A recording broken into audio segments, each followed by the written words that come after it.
Here are the batting orders now for the second game. For the Dodgers, leading off and playing first base, Wes Parker.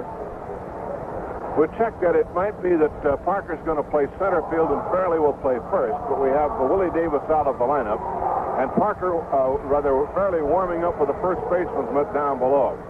Ron Hunt will bat second and play second base. Lou Johnson in left field. Jim Lefevre at third base. Ron Fairley at first base. Jim Hickman in right field. Dick Schofield at shortstop. Jeff Torborg catching. And Don Sutton to do the pitching. For the Cardinals, Lou Brock in left. Bobby Tolan in center. Roger Maris in right. Orlando Cepeda at first. Mike Shannon at third. Dave Ricketts catching. Julian Javier at second base. Dal Maxwell at shortstop. And Alvin Jackson to do the pitching. First game went to the Cardinals. 8 runs, 12 hits, 2 errors. Dodgers 7 runs, 13 hits and 3 errors. The Dodgers rallied for 4 in the ninth to tie the ball game, and the Cardinals came back in the bottom of the ninth, 2 singles and a double against Bob Miller to win the ball game 8-7. So the Dodgers now trying to snap a 6-game losing streak as they go to play in the second game of the doubleheader here at St. Louis, and the Cardinals take the field. On the scoreboard, Houston beat Cincinnati in the first game by a score of 7-4, and they're really trying to lay the law down to the league leaders. Second game is 4-1 in favor of Houston in the 5th inning. And the Cubs beat the Mets 5-3 in the first game and lead the second game 9-5 in the 4th inning. The Giants and Atlanta are tied up in the 10th inning at 3-3. And Philadelphia walloped Pittsburgh 14-1. Chicago beat New York in the American League first game 2-1, lead the second game 3-0 in the third.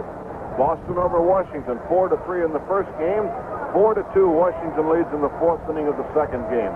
Cleveland beat Kansas City 12-1. That's in the first game, and Baltimore leads Minnesota 2-0 in the 4th inning of a single game, and it is 3-0 Detroit over California in the 6th inning of a single game.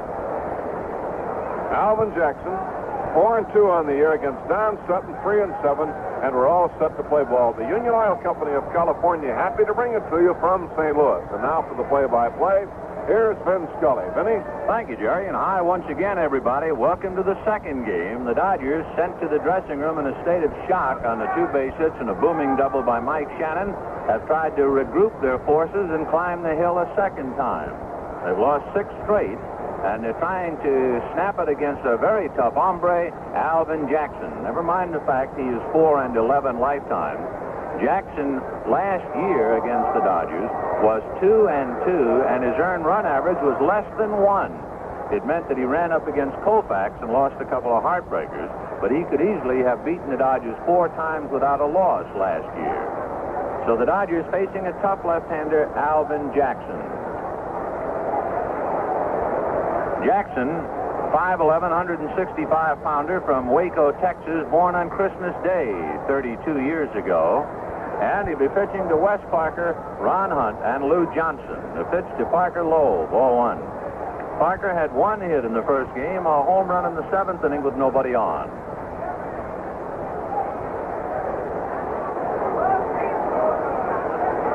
Jackson back to the plate, 1-0. Fastball sprayed foul off to the right of the plate, upstairs, second deck. 1-1. A big crowd. They saw a wild first game.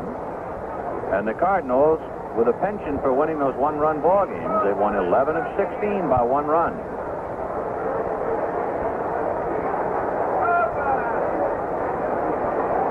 Jackson on the rubber, checks with Ricketts back of the plate.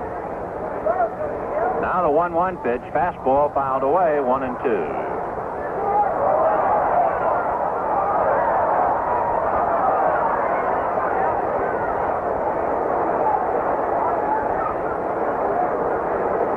The count.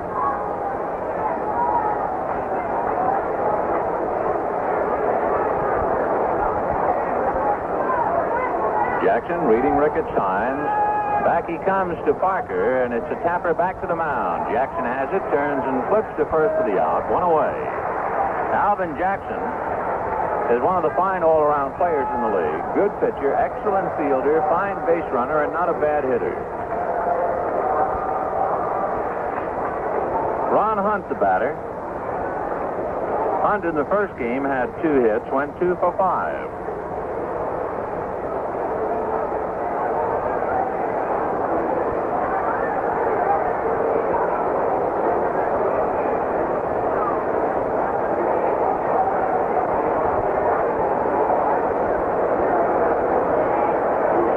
Jackson ready, delivers. Fastball outside. Ball 1.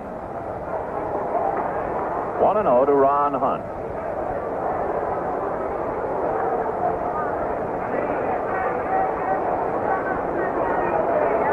On deck, Lou Johnson, making his first official start since being injured. Fouls it away. He's made several appearances in a pinch hitting role. Last night, he was penciled into the starting lineup, but the rain made the outfield rather hazardous, and Walter Olson decided at the last minute to take Lou out. But now it's hot and dry, and Lou Johnson will get a start. 1-1 to count to Ron Hunt. The Union Oil Company of California sending it all to you from Busch Stadium in St. Louis. 1-1 pitch, fastball, lifted into shallow right field. Javier going out, and one-hand pitch going away.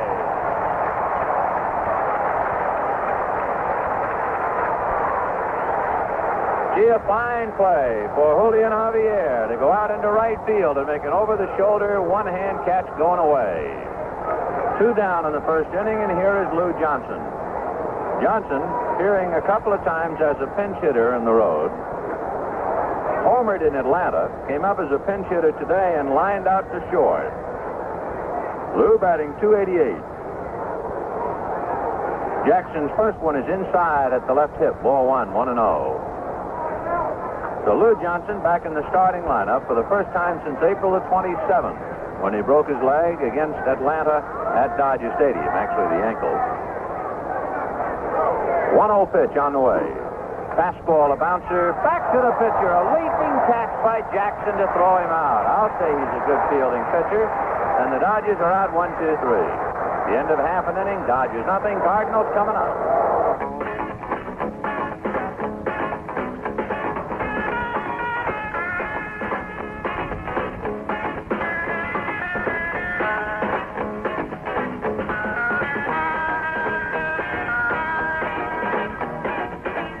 Your Union Oil dealer has Minuteman quality tire for you at a price that is right. With the Minuteman 3 and Minuteman 4 premium tires, you get the insured tire warranty. If the tire fails, you get a new one free. That's how strongly Union Oil believes in the quality of these tires. Your Minuteman 3 or Minuteman 4 tire is replaced free if it fails for any reason during the first year or 10,000 miles, whichever occurs first. Excluded, of course, are repairable punctures and malicious damage. This is America's strongest tire warranty, and only Union Oil has it.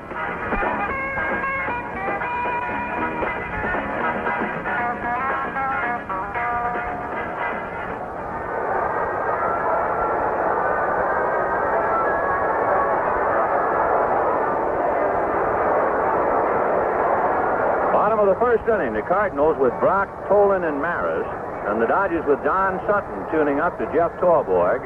The infield of Ron Fairley, Ron Hunt, Dick Schofield, and Jim Lefevre. The outfield, Lou Johnson, Wes Parker, and Jim Hickman. Willie Davis being rested against left-hander Alvin Jackson. Sutton 3-7 with the league, 0-1 with the Cardinals, 1-3 lifetime.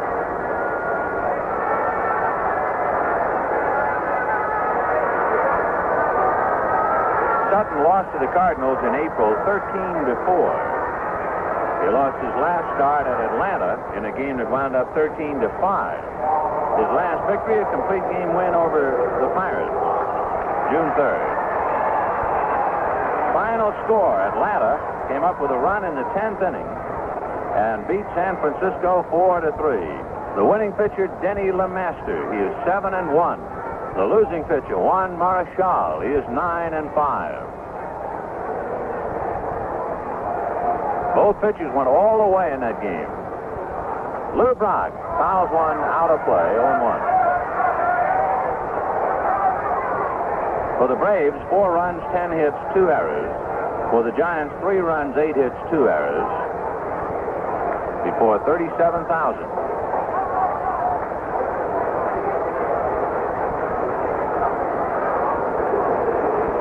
Brock runs up as if DeBotton takes the strike, and the count 0-2.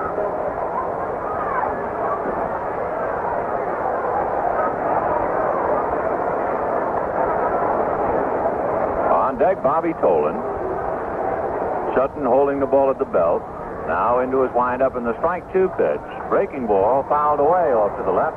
Back into the seats, out of play.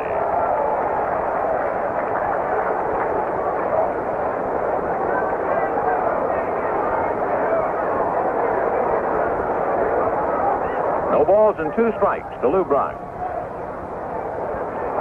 Sutton scraping the dirt off his cleats. Now looks in to get a sign. Nods yes, and into his windup. Strike 2 pitch on the way. Fastball outside, ball 1, 1-2. The Dodgers have now lost 6 in a row, and they look to Sutton to break it. And they're not sure whether Don Drysdale will be able to answer the bell on Tuesday. The pitch to Brock outside. Don, in running in the outfield last night with several pitchers, was stepped on, and the little toe on his left foot badly bruised and swollen, and they just don't know yet whether he'll be able to pitch on Tuesday. 2-2 pitch outside, ball 3.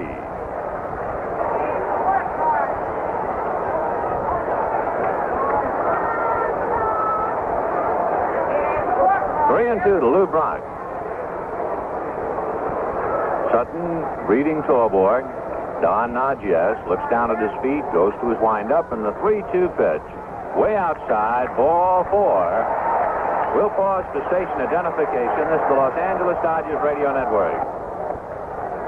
All right, Lou Brock with 23 stolen bases at first base. Brock was on base once in the first game and did not have a chance to try to steal. Bobby Tolan at the plate. Tolan had a single and a double in the first game. Sutton checking Brock and decides you better drive him back.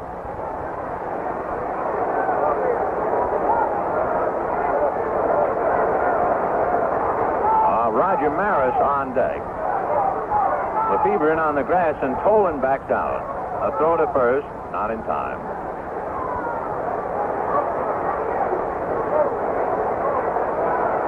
Cardinals won the first ball game 8-7. The pitch to Tolan outside, ball 1.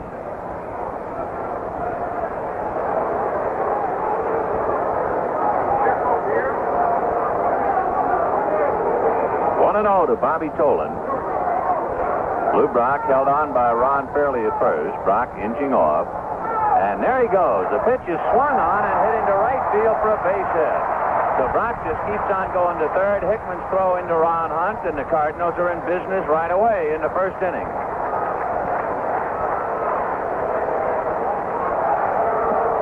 For Bobby Tolan, a solid base hit to right to go with his 2 hits in the first game.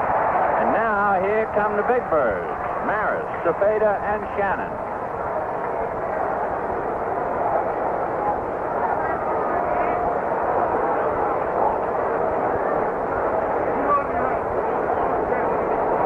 Roger Maris, in the first game, had 3 singles and a walk. So he got on base 4 out of 5 times, went 3 for 4, and scored the winning run from second base on the booming double by Mike Shannon, who came within a couple of feet of hitting a home run. Curve is low, ball 1, 1-0.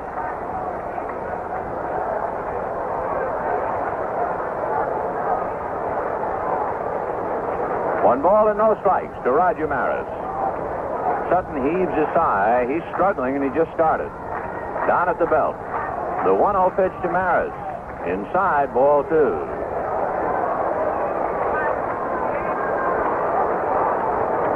Maris has a look at Joe Schultz coaching at third. Dick Sisler at first. Lou Brock down the line from third. Bobby Tolan from first. So they got the track team out there. Sutton at the belt. Throws to first. Tolan back to the bag. Tolan and Brock are roommates. And the two youngsters are well known in the St. Louis area for their efforts for behalf of some poor youngsters here in St. Louis. Maris hits a high foul back of the plate, and this one will go out of play. Last winter, Lou Brock went to a banquet to receive an award from a boys' club, and he realized that the boys' club was really hurting. He had no equipment. The kids were scratching just to get anything at all in order to play some kind of a game called baseball. And Brock became deeply involved with them. And the membership of the boys' club, since Brock gave them the spirit and drive of his youth, gone from 80 to 300. And Brock and young Bob Tolan are now doing some worthwhile work off the field. 2-1 pitch. There goes Tolan. The pitch outside a bluff by Torborg. No play.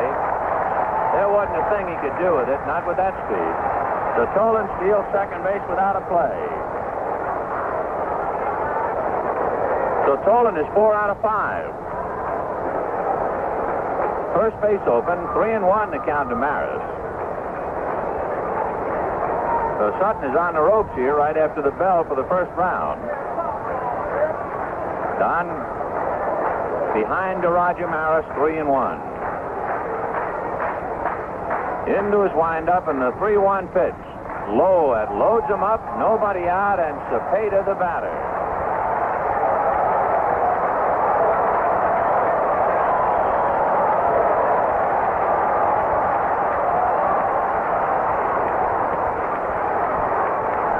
So the Cardinals have loaded the bases. Orlando Cepeda in the first ball game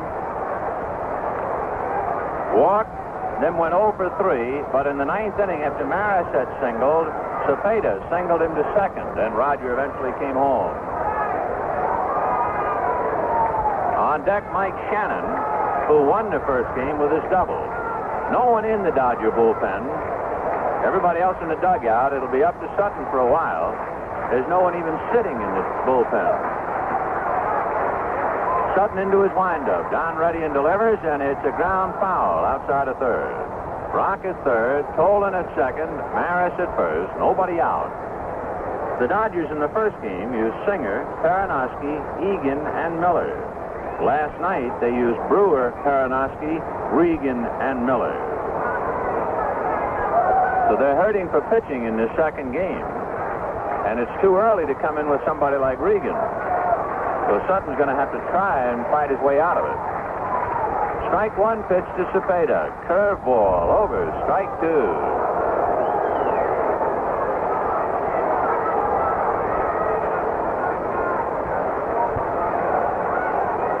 0-2 to Cepeda. Cardinals won the first ball game 8-7, and now in the first inning they've loaded the bases with nobody out. Sutton turns his back for a moment. Now Don checking with Torborg.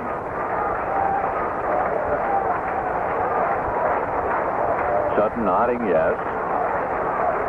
And the strike two pitch to Orlando Cepeda. Fastball in on the hands. Ball one. 1-2.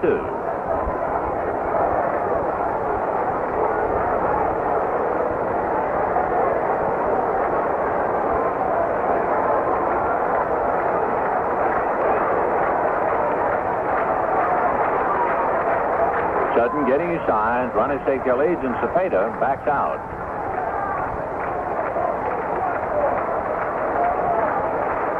All right, Sutton is ready. And the 1-2 pitch with the bases loaded. Fastball low. Ball two. 2-2.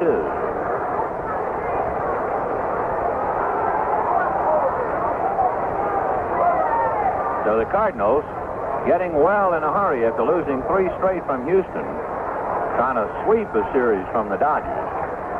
And the Dodgers in desperate straits here in the first inning of the second game. The 2-2 pitch. Fastball solid into the left field corner, and that's going to rattle off the wall. In comes Brock. In comes Tolan. Here comes Maris, and on a bad throw, Cepeda goes to third.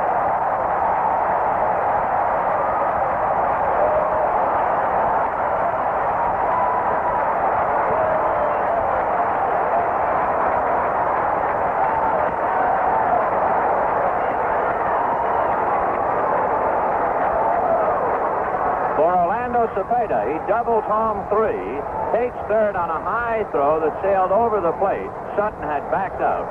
And so the Cardinals are leading 3-0, and the chairs in the stadium aren't really warm for the second game.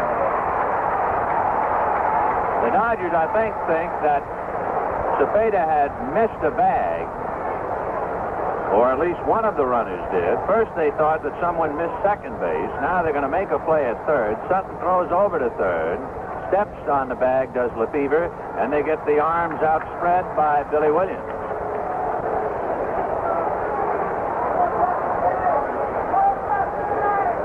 So a bases loaded double. And the Cardinals lead 3-0 in the first inning. There's still no one in the bullpen. And the batter is Mike Shannon. The pitch high to Mike. And now Walter Alston comes out of the Dodger dugout. And let's see. He wants to talk to Billy Williams.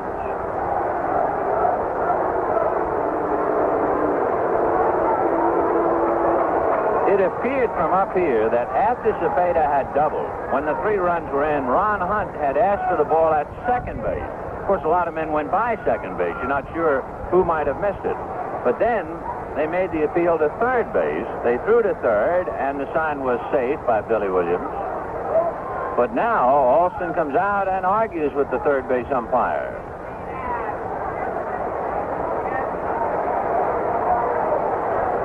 So Billy Williams and Walter Alston having quite a discussion.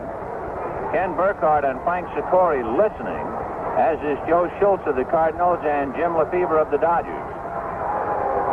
Pretty sure it has to do with a runner missing third, at least in the Dodgers' eyes.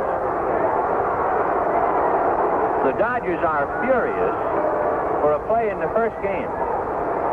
On the 3-1 pitch, if you were with us, to Jim Hickman, when he went to first for ball 4, and then Frank Sikori, the first base umpire, ruled he had swung at it. That was the play that all the players were talking about in the dressing room, we understand.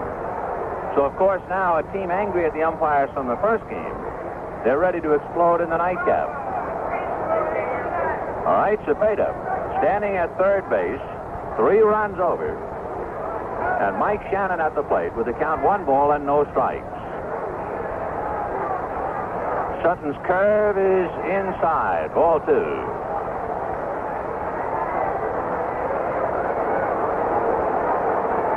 So the Cardinals trying to sweep. Sutton reading Torborg. Now down into his windup, and the 2-0 pitch on the way. Fastball over for a strike. 2-1. Houston leading Cincinnati 4-1 in the 6th inning, and the Astros won the first game 7-4. And suddenly now the Dodgers are hearing noises over their shoulders because the Astros are moving up from behind. Here's a 2-1 pitch. Fastball whacked foul, and that almost took the heels off Joe Schultz. 2-2.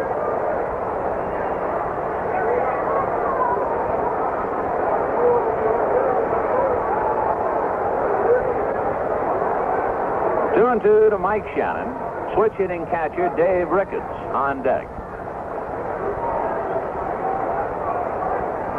Cepeda with 34 RBIs walking down the line from third. 2-2 pitch on the way. Curveball line to center. Oh, did he hang that one? So Cepeda comes in. That's 4-0 Cardinals. Big slow curve that just hung up around the shoulders, and Shannon hung it into center. So that makes it 4-0 Cardinals in the first inning. There is still no one in the bullpen. And the switch hitting Dave Ricketts coming up, batting left-handed against Don Sutton.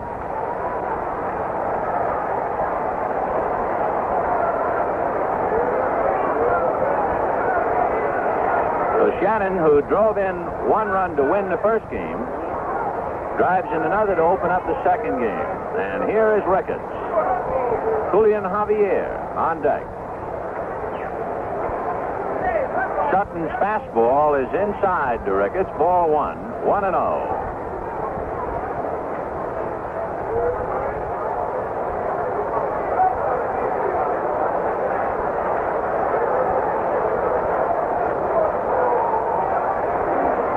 Pitch on the way. It's a ground ball to Hunt. He's in the hole to plug it up. He goes to Schofield. Back to Fairley for the double play.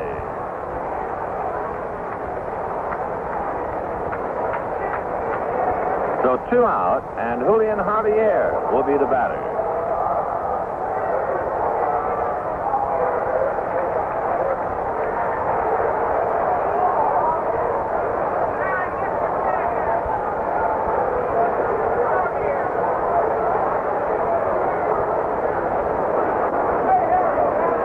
Javier at the plate. 4-0 St. Louis here in the first inning.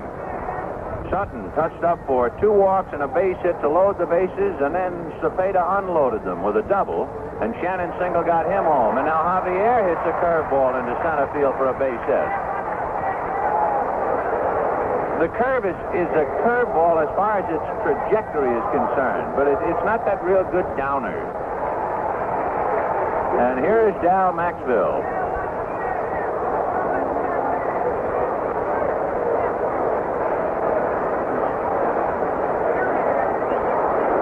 Maxville going all the way at short today after Eddie Bressu had played a couple of games.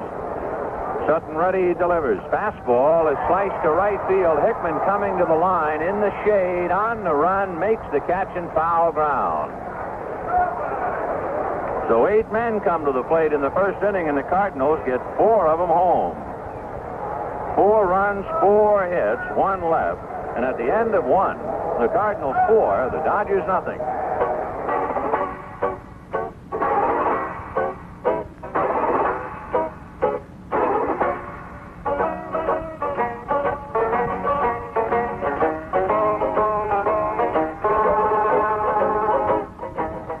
Royal 76 gasoline is powerful enough to make a difference.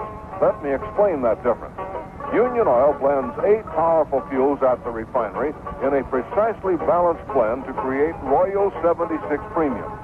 An unbalanced blend just can't do the job, won't give you the starting power, the getaway power, the mileage of Royal 76. In a series of tests, Royal 76 proved it can outperform and outdistance unbalanced gasolines. Try Royal 76. It's powerful enough to make a difference.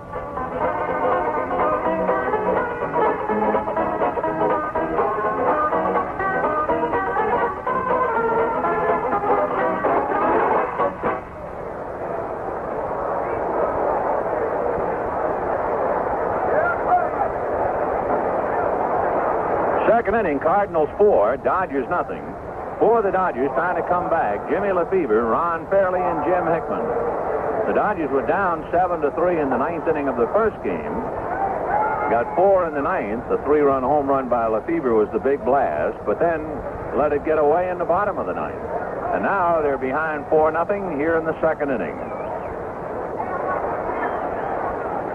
Jackson into his windup. Alvin delivers fastball outside, ball 1, and he really eyeballed that one. He gave Frank Cicoria a double take and a long, long look. 1 ball, no strikes. Jackson comes back, and the pitch is lifted back to first and down the line. Slicing foul. Cepeda and Javier down there. One-handed by Cepeda.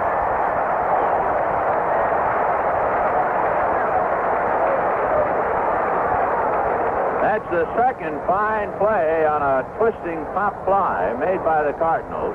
Javier made one on Hunt. And now Cepeda makes one on Lefebvre, and Ron Fairley coming out.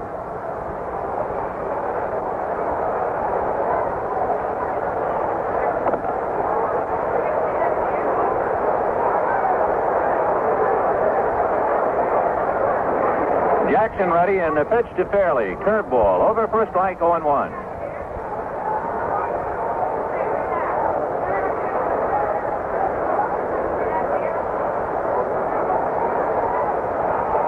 The strike 1 pitch to Ron Fairley is a high fly ball into straightaway center. Bobby Tolan, sunglasses down, under it, and makes the second out.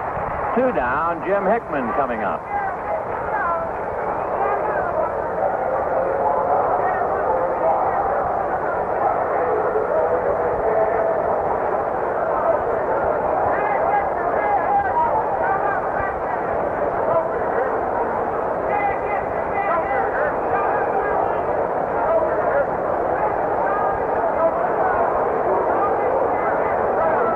Jackson into his windup, and the pitch to Jim Hickman way out in front of a slow curve. 0-1.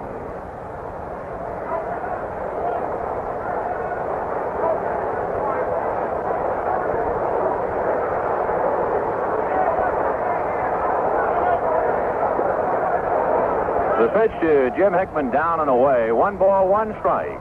2 out here in the second inning. The Cardinals winning the first game 8-7, leading in the second game 4-0 here in the second inning. Jackson into his windup, and the 1-1 pitch fastball rolled to third. Shannon backs up, gloves it at his eyes, throws in the dirt, and Cepeda can't come up with it, and Hickman is aboard.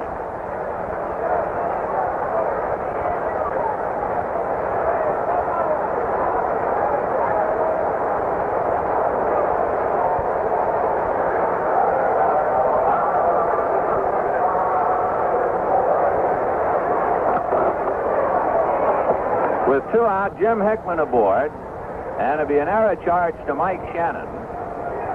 The batter will be Dick Schofield.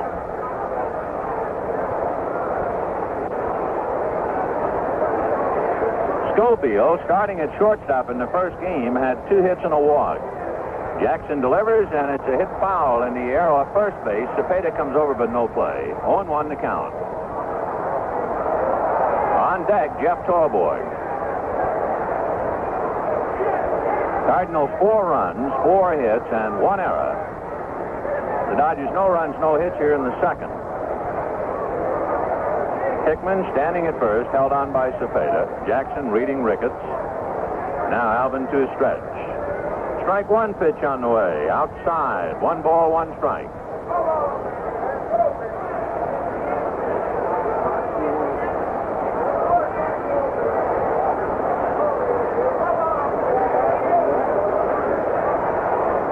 Jackson at the belt, 1-1 pitch. Fastball, pop foul again, out of play. 1-2.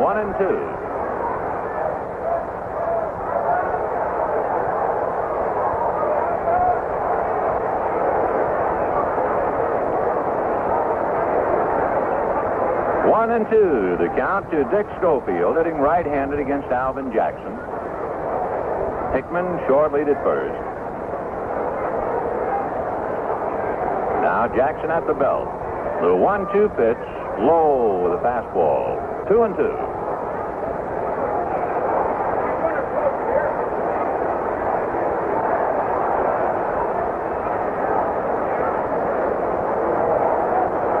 Ricketts trying to set a target. Jackson picks off the sign that he wants, and the 2-2 pitch is taken outside. Ball 3.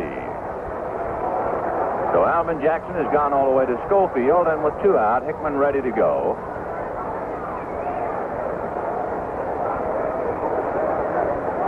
Cardinals won the first ball game 8-7, and the Cardinals lead 4-0 in the second inning of the nightcap. There goes Hickman, and the pitch is fouled at the plate, but still 3-2.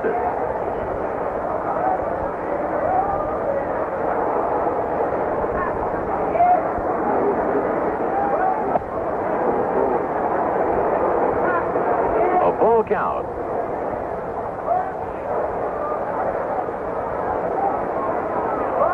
All right, Jackson with a new ball.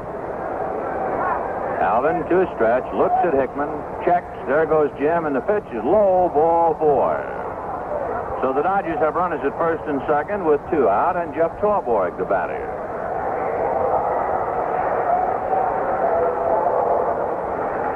Torborg finished up behind the plate in the first game and singled in that wild 9th inning. He got as far as second, but might even have scored a bigger run, except the half swing was ruled against Hickman. So Jeff at the plate with 2 on, 2 out. Jackson delivers, fastball for a strike. On deck, Don Sutton.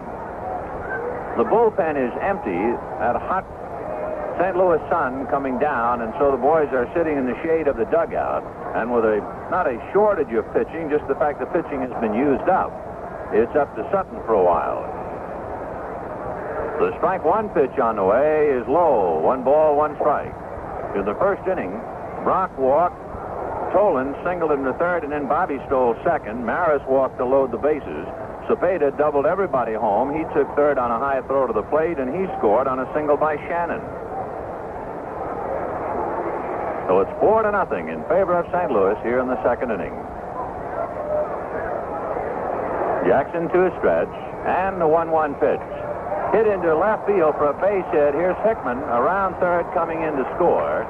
Schofield stops at second, and that makes it 4-1 St. Louis. The throw kicked around a little bit, but recovered by Mike Shannon, and the runners holding at first and second. So Torborg is single to left. That gets Hickman in.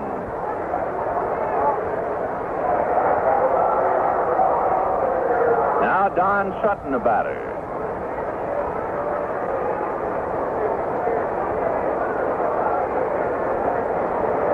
Sutton, right-hand hitter.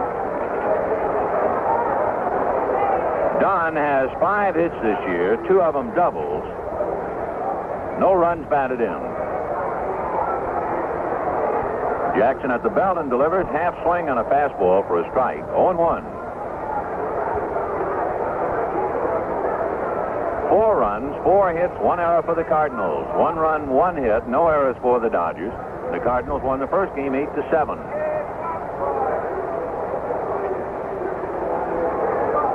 Jackson at the belt. Left-hander works the plate. Curveball lifted back to first and down the line. That might be trouble if it stays fair, and it drops foul by a foot. That would have got 2 home, but it's just a foul ball.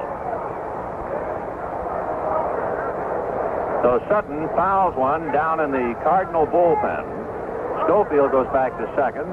Torborg to first, and Sutton back to the plate. 0-2 to Don.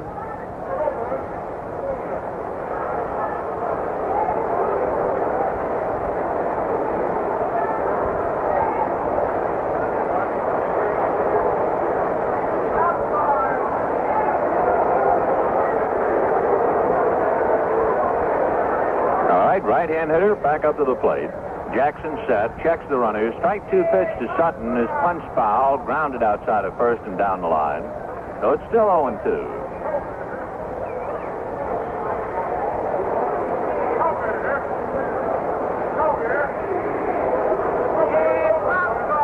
Four to 1 in favor of the Cardinals here in the second inning. Schofield swinging his arms as he takes a lead at second. Torborg at first. 2 out.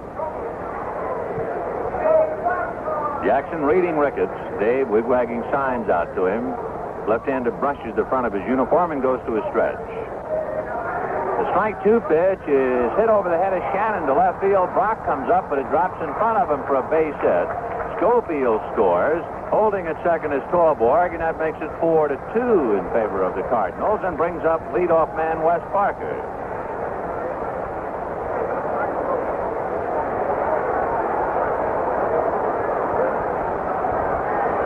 Parker hit back to the box in the first inning, 0 for 1. So the Dodgers cut the Cardinal lead in half. St. Louis 4, Dodgers 2. And here's Parker with Ron Hunt on deck.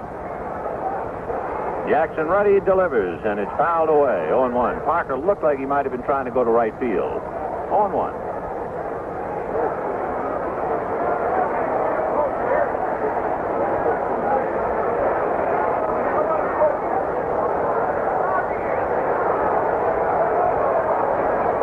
You ought to see what the Cubs are doing at Wrigley Field, Chicago, and that's the next stop for the Dodgers. There's a line drive at Cepeda.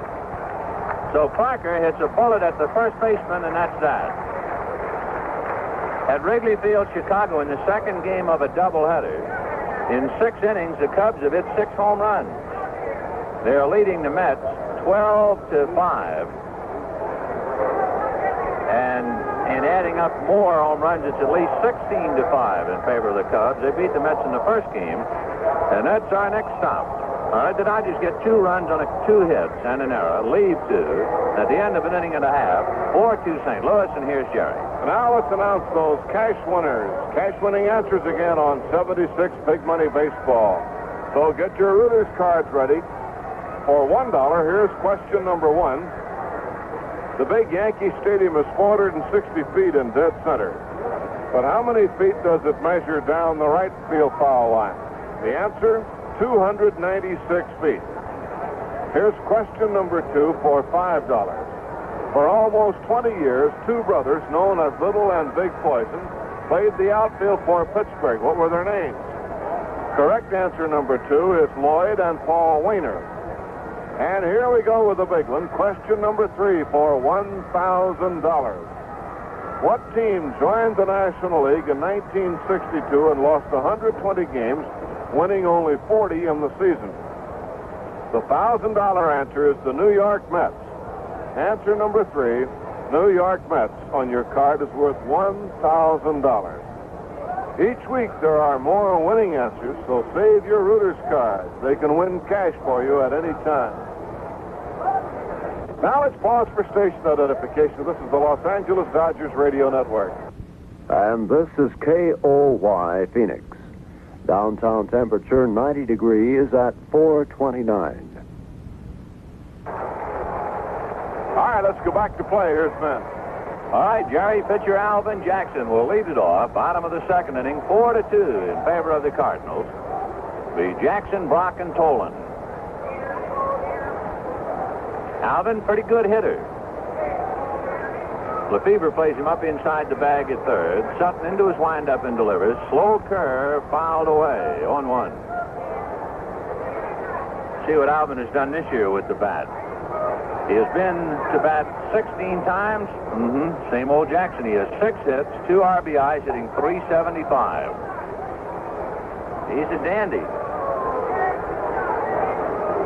The Cubs are leading the Mets 16-5 in the 7th inning. They've hit a half a dozen home runs in a half a dozen innings. There's an extra base hit for Alvin Jackson up the alley in right center. He's on his way for 2. Hickman's throw. He's in there.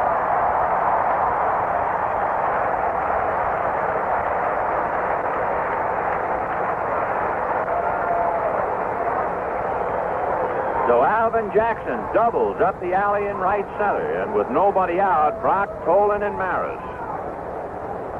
4 runs and 5 hits for the Cardinals. We're in the 2nd inning. Ron Paranowski, Carol Berenger, the pitching coach, they get up and move around in the Dodger dugout, but no one has gone to the bullpen yet. Now, a group of fellows begin to stir, and Berenger takes the ball bag, and he and Paranowski and Johnny Roseborough go out of the dugout and go walking down towards the bullpen. So Sutton has just given up a double to Alvin Jackson, and here is Lou Brock. Down at the belt, ready and delivers. Fastball outside, ball 1, 1-0. Boy, it must be particularly discouraging for a youngster who starts out the sensation of the league last year, wins 12, then has arm trouble, winds up 12-12, and just can't find it at this stage of the following season. The 1-0 pitch to Brock, fastball swung on and missed, 1-1. And of course, also having all this trouble when he wanted a big year and he'd be getting married in the fall. So he's a troubled young right-hander standing out there in the mound. Down in the bullpen, Ron Paranowski begins to loosen up. 1-1 to Lou Brock. Sutton at the belt, looks at Jackson. Back he comes, fastball, popped in the air on the right side. Fairly in the shadows, comes over under it now, and makes the catch for the first out. His curveball, which was his money pitch last year, has been the pitch that has really given him a bad time. And even Koufax had a lot of trouble out there with just one pitch. Here's Bob Tolan. Tolan singled to right in the first inning, stole second, and scored. He's had a big day. He's had a big week since he took over for the injured Kurt Flood. Flood pulled a hamstring, and Tolan has jumped in there without losing a beat. Curveball in at the knees for a strike, 0-1. Paranowski has stopped throwing now in the Dodger bullpen.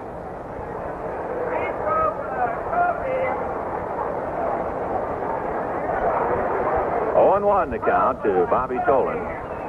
Sutton checks Jackson. Now down to the plate. Fastball inside under the elbows. 1-1. Frank Sikori makes a gesture with the right hand to indicate to Sutton the pitch was inside. Cardinals won the first game 8-7. They're leading 4-2 in the second inning of the second game.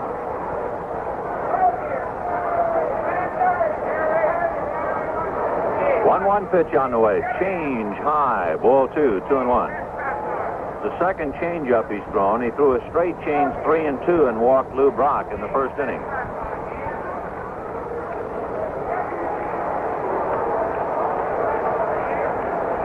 Don, straddling the rubber, now plants the right foot. 2-1. The count to Bobby Tolan. Fastball hit to right center field. Hickman going back and makes the catch. Jackson tags and scurries over to third. Hunt's relay to Lefevre, not in time. We will be back on side 2 to continue the game.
So Tolan flies to right center.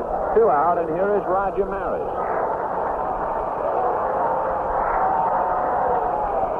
Roger Maris has helped to beat Bob Miller 2 days running. His home run last night, and then his leadoff single in the bottom of the 9th of the first game today.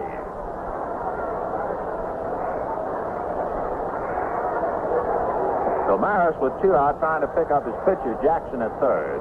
Orlando Cepeda on deck.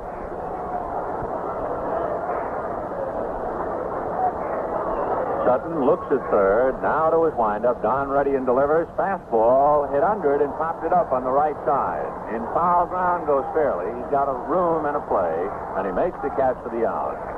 So Maris fouls to Fairley. For the Cardinals, no runs ahead, a man left at third, and at the end of 2, Cardinals 4. Say, many motorists are not mechanically minded. They entrust the care of their car to someone they feel they can rely upon. Now, if you are knowledgeable about automobiles, why, you'll be the first to appreciate the thorough service you get with Union Oil's 76 Auto Care. For only about $1 more than an ordinary lube job, you can buy peace of mind with 76 Auto Care. Along with a careful lubrication, trained experts check your radiator, fan belt, muffler, steering mechanism, tires. In fact, 35 points in all that are necessary to the proper operation of your car. The work is certified to you in writing, and only Minutemen who have passed rigid tests in Union Oil 76 Auto Care service are allowed to work on your car. So turn your car over to a real pro the next time you want it checked and lubed. Drive into your Union Oil station that displays the sign that reads 76 Auto Care, a certified service. 4 runs, 5 hits, 1 error for the Cardinals, 2 runs, 2 hits, no errors for the Dodgers as we go to the 3rd inning. The Union Oil Company of California, happy to pay you a Sunday visit, and for more play-by-play, here's Jerry Dogger. All right, Billy, and Alvin Jackson, who was a base runner, is now on the mound warming up as the Dodgers start off with Hunt, Johnson, and Lefevre. The Dodgers got 2 in the 2nd, and the last out was a line drive by Parker right at Cepeda, and that came with a couple men on. So now Ron Hunt will come up. Ron batting .286. He had 2 for 5 in the first game of the doubleheader. And the little left-hander, Alvin Jackson, ready to work. The Dodger 2 runs were on her, and they followed an error in the walk, then with 2 singles. The Cardinals picked up 4 on 4 hits. The attendance today is 43,159. The 3rd largest crowd of the season here at St. Louis. All right, ready to go, Alvin Jackson. And the first thing we'll do is have Sikori check the baseball, and he puts a new one to play. The shadows now are creeping across the diamond. First base in the shade, catcher's area, and, of course, home plate in the shade. And the line is almost to the pitcher's mound. So the shadows, as the sun begins to go down, it's 25 minutes to 6 here in St. Louis. Ron Hunt stepping up. The Dodgers down by 2. Here's the wind-up and the pitch by Jackson. Fastball low, 1 ball and no strikes. At the moment, Jackson is in the sun. The hitter is in the shade, so the ball's coming out of the sun to the batter. And it might be just a little tough to pick it up for a little while. In another inning or so, the pitcher's mound will be completely in shadow. Here's the wind-up and the pitch to Hunt. Line drive, base hit to left field, so the Dodgers are after Jackson again. He got the side out in the first inning, but they've been after him ever since that. Here's Lou Johnson coming up, tapped out to the pitcher first time up. Lou at bat. The Cardinals got 4 runs in the first inning off Don Sutton, and the Dodgers, who came back with 4 runs in the 9th inning of the first game only to lose, are now trying to climb another 4-run obstacle. Johnson at bat. Hunt is on. Boy, Ron's had a good road trip with the bat. Johnson takes a strike on the outside part of the plate, 0-1.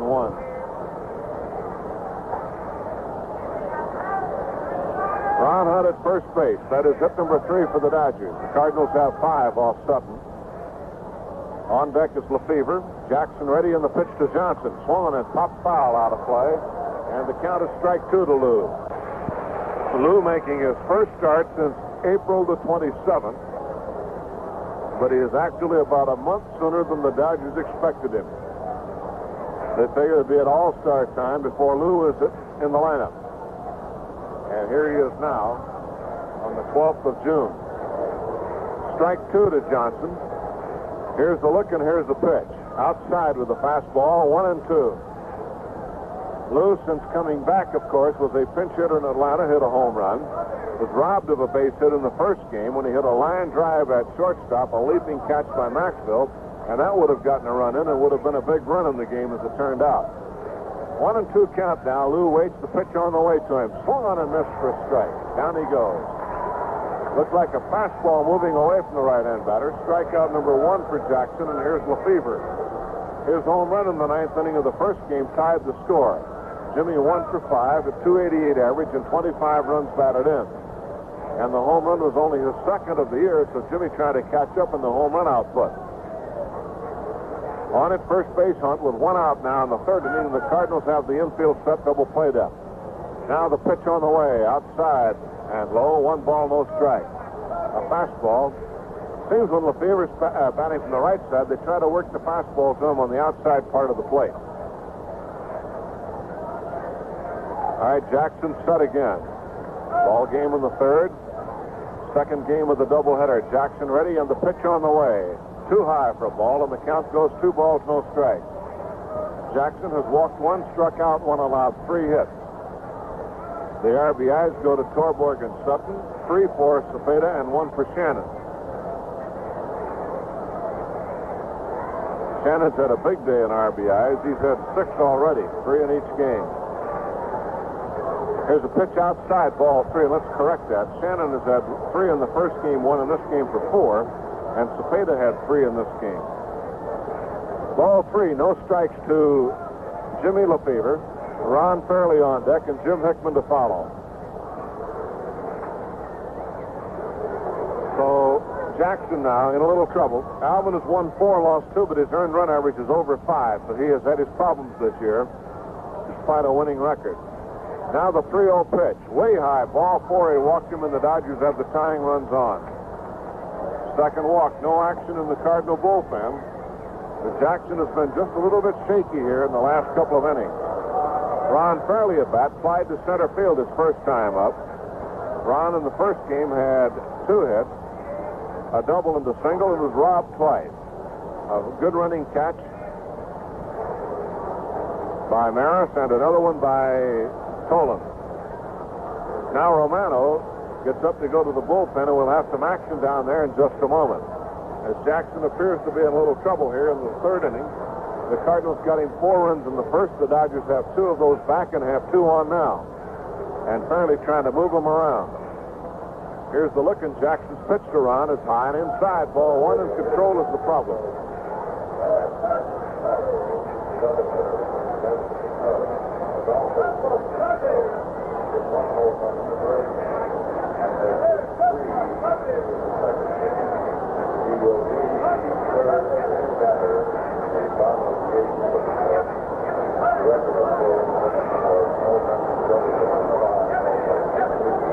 Here's a pitch and a pop-up on the left side at third base. Shannon coming in now. Now the shortstop Maxwell gets in line on it and makes the catch for the out. So Fairley pops up to short, 2 down. We were listening to an announcement over the loudspeaker. In the game at Chicago in the doubleheader, Phillips had a home run in the first game. He's had 3 in the second game. It'll be the 3rd batter up in the 8th inning for the Cubs. And if he gets that one, he would tie a National League record of 4 home runs in a doubleheader. Make it 5 home runs. He's had 3 now. Here's the look now, and the pitch on the way. Sloan, a drive to left center field is going to be in there for a base hit and all the way through. Tolan over to cut it off, can't. Here's Lefebvre around third. He'll score to tie the ball game on a double by Hickman to left center field. And the Dodgers have evened it up as Hickman lines a double to left center. And they've caught up after spotting the Cardinals 4 runs in the first inning. So Jim Hickman doubles. Hunt and Lefebvre score easily, and the batter now will be Dick Schofield.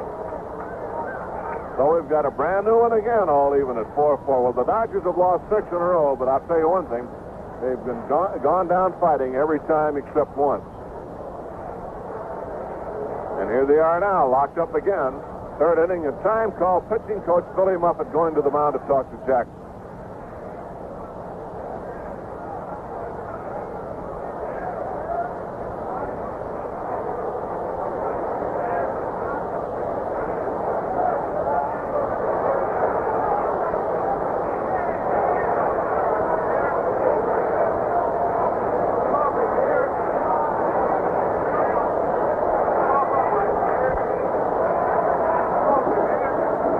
Meeting at the mound is over now. Muffett coming back.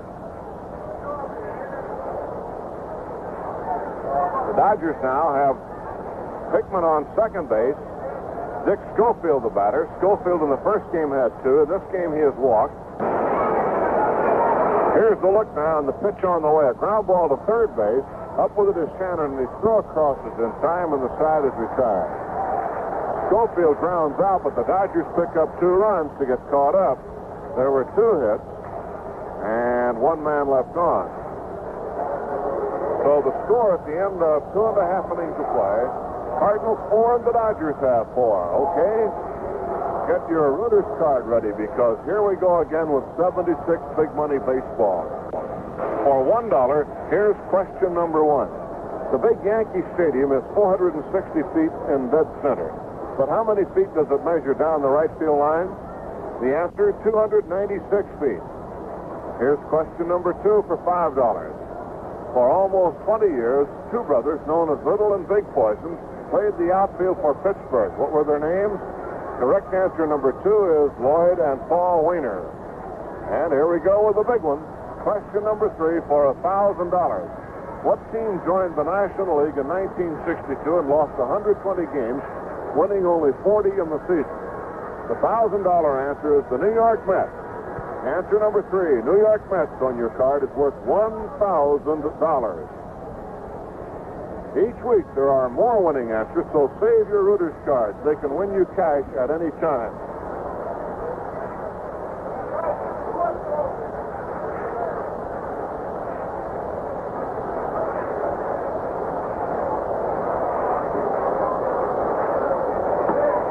Checking it up at Chicago, our ticker was out when Phillips hit his first home run in that second game. That came in the third with 2 on. He had 1 in the 5th inning and 1 in the 6th. That's 4 in the doubleheader. He had 1 in the first game. All right, last half of the third, our ball game all even at 4-4. As Orlando Cepeda comes up, he doubled to the left field to drive in 3 runs in the first inning. So as the Cubs now bat in the last half of the 8th inning, Adolfo Phillips will be the batter, the third man up as we understand it. Here's the windup and the pitch. A little high. We gave you 6 home runs in 6 innings a while ago, and since we missed that one, they make 7 in the first 6 innings. The Cubs have had, and they lead 16-5 over the Mets in the second game. They won the first game 5-3. Here's Sutton's pitch to Cepeda. Fastball. It's in for a strike, and the count is 1-1. 1 ball, 1 strike to Cepeda. Shannon on deck, and Ricketts to follow. So Don Sutton, who had a bad first inning, gets a new start in this ball game. See if he can handle the reprieve. Fastball is outside ball 2, and it's 2-1.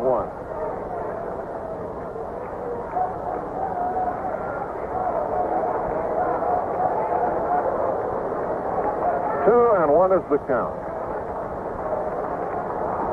Now the pitch on the way. Strike called. It's 2-2 to Cepeda.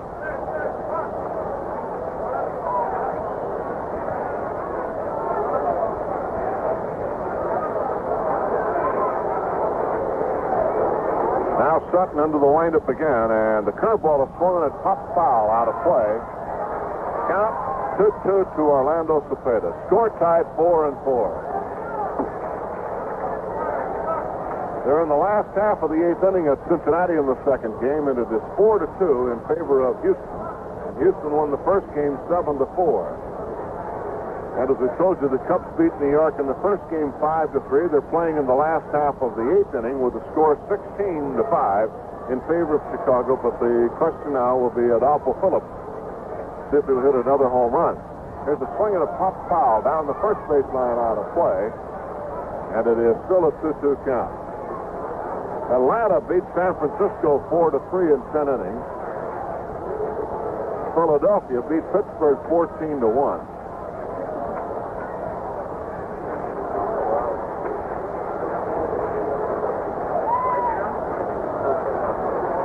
We're in touch with Chicago now, and Adolfo Phillips is at bat right now. Here's a swing and a foul out of play.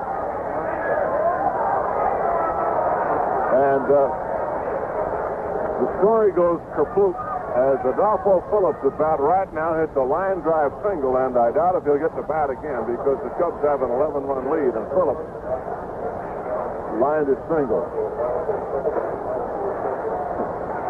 So that took care of his day, but it wasn't a bad day anyway. There's a high pop foul off third going down the line and back out of play. Phillips had 3 home runs in, and the third with 2 on, 5th with 1 on, and the 6th with none on. Hundley had 2 home runs. Santo and Banks each had a home run.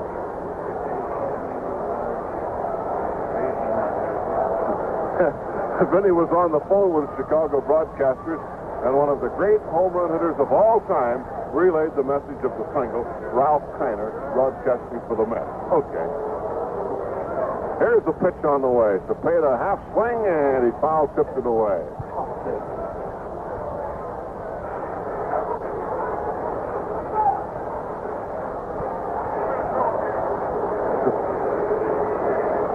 All right, Sutton bounced one off the bat. Cepeda waiting, 2-2 the count. With the Mets being clobbered in New York, Vinny passes on the items. When Kiner answered the phone, he says, "This is the best news, best thing that's happened to me all day today. I've got a friendly voice from California." Pitch is low for a ball. 3-2 to Cepeda. Sutton, even in the game, 4-4, and now trying to get started all over again. Don was racked in the first innings for 4 runs and 4 hits, gave up another hit in the second. Now working 3-2 to Cepeda.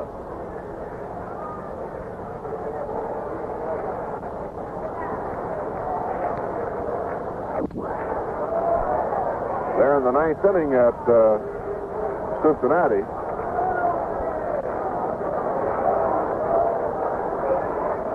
The Reds picked up another one, and it's now 4-3 with the Astros batting. Here's ball 4, and Cepeda draws a walk.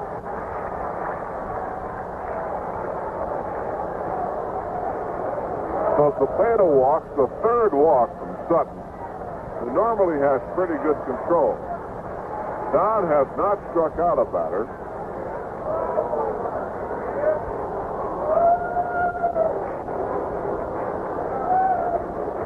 He has walked 3, and now Mike Shannon is the batter. He singled a drive in a run in the first, drove in 3 runs in the first game.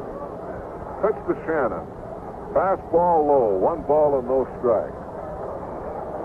In the second game at Cincinnati, Zielinski relieved by Sombrera in the 8th inning. Ellis, Lee in the 4th, Pappas in the 9th inning for Cincinnati. First game went to Pappas, was the loser, and Cuellar was the winner. So Pappas back in the second game. There's a ground ball to shortstop. Down to second, 1 on to first base, and it is not in time. Fairley had to come off the bag to take the throw from Hunt. So Shannon grounds into a 4th out. Schofield to Ron Hunt. And the batter now will be the catcher, Dave Ricketts, who grounded into a double play his first time up. Ricketts, a left-hand hitter, 1 out here in the 3rd inning. Scores tied at 4-4 in the second game of the doubleheader. The Cardinals won the first game 8-7, getting a run in the 9th inning to win it. Ricketts at bat with 1 out, Shannon on first base, and Sutton ready to work. Pitching mound in the shadows now. Tigers lead the Angels 4-3 in the bottom of the 9th inning. And Fregosi has tied it up with a home run.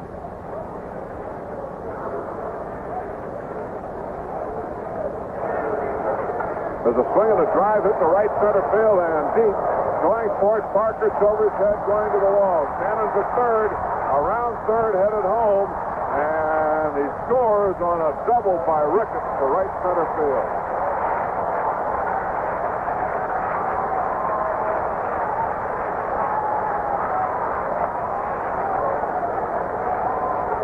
So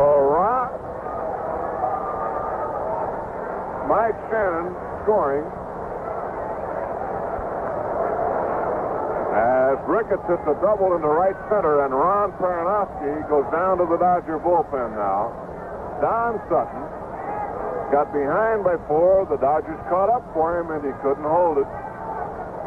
Now he's behind again, and here's Javier, who singled his first time up. So Sutton is really struggling here today. He's won 3 and lost 7, so he's having quite a tough season so far. There's a foul right back up here. Off to our right. Strike 1 to Javier. That is the 6th hit off Sutton. 3 doubles and 3 singles. Boy, that ball was hit hard and a long way into right center field by the catcher, Dave Ricketts.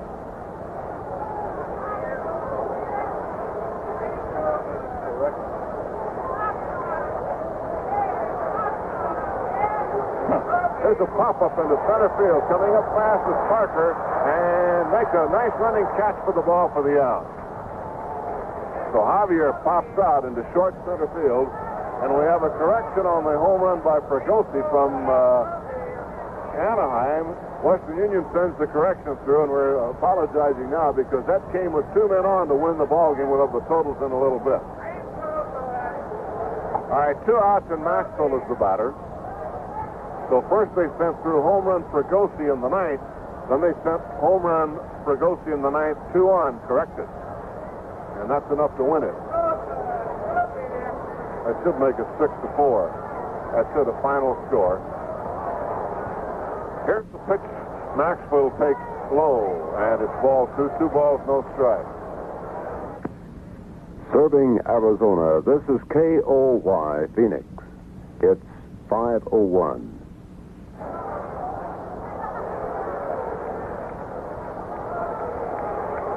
So the Angels pull that one out. Here's the pitch. Lined in the right field. Hickman fading back, makes the catch, and the side retire. Boy, Maxwell's been an automatic out to right field today. That's the second time this game. And he went out 3 times in the first game. Side out in the 3rd. 1 run, 1 hit, no errors, 1 left. And the score at the end of 3, the Cardinals 5 and the Dodgers 4. Now let's pause for station identification. This is the Los Angeles Dodgers Radio Network. And this is KOY Phoenix. 3 minutes after 5, 90 degrees downtown.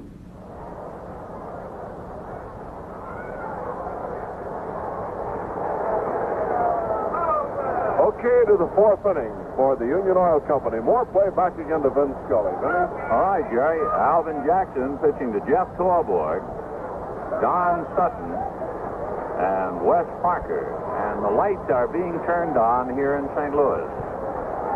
There's plenty of sunshine in the outfield and shortstop and at the rim back a 3rd. But home plate and the mound in shadows, and they need a little help in that area. Jackson ready and delivers, and the pitch to Torborg is low. Ball 1.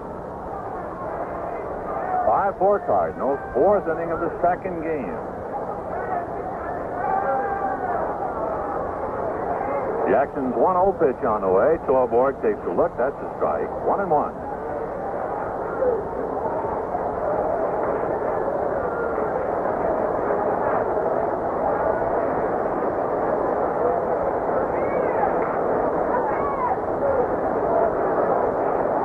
The count of Jeff. Single to left field. He drive in a run in the 2nd inning. Or actually, he didn't drive it in. He set it up, and Sutton singled it in. Jeff takes inside. Ball 2. 2-1.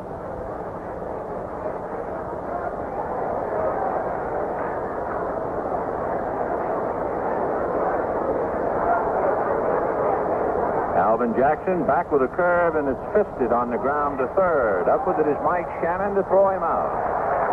The Torborg jammed with a curveball and rolls to 3rd. 1 out. That'll bring up Don Sutton, who's single to left. 1-1.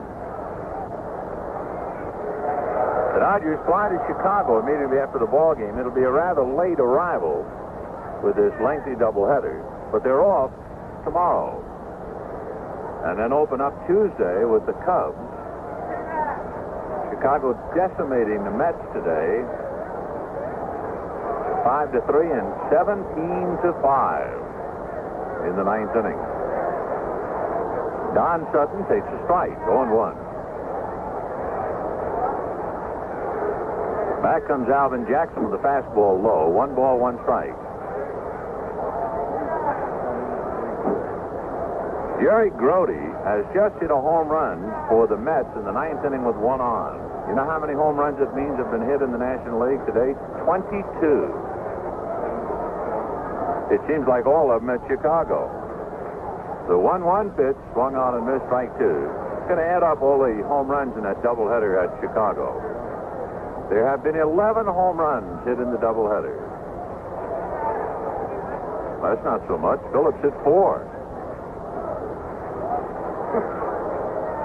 1-2. Fastball, a comebacker. Jackson spears it, turns, and flips to Cepeda. So we have 2 out here in the 4th, and Wes Parker the batter. Parker hit back to the box, line to first. 0 for 2.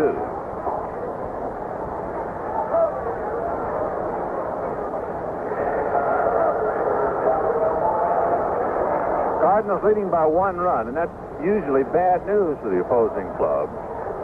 The Cardinals have won 12 of 17 this year by 1 run.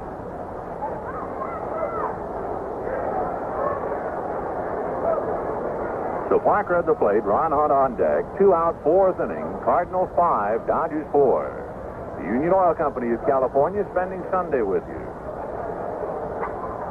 Jackson delivers high to Parker, ball 1.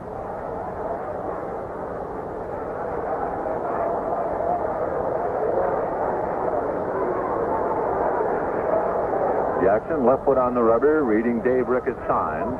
Now the 1-0 pitch on the way, swung on and missed, 1-1. The big game is in Cincinnati right now. They're in the bottom of the 9th inning. Houston 3 outs away from sweeping the league leaders. However, those 3 outs can be awfully tough to come by, particularly in Crosley Field. 1-1 pitch on the way. Parker strokes it to center, sinking at the feet of Bobby Tolan for a base hit. So Parker a 2-out single to center, and the batter will be Ron Hunt. Houston beat Cincinnati 7-4 in the first game. Cuellar over Pappas. The second game, they're in the bottom of the 9th inning. Carol Sembera, that pencil-thin right-hander, relieved Volinsky. Sembera is pitching to the Reds. 4-3 Houston, bottom of the 9th.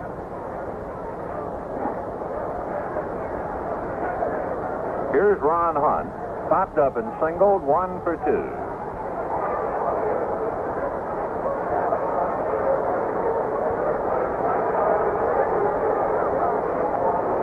Jackson at the bell, checks Parker, and the pitch to Hunt, taken inside, ball 1. 1-0.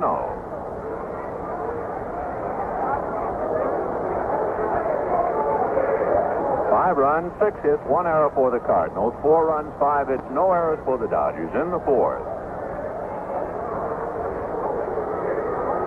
Don't forget to play 76 Big Money Baseball with us again next Sunday.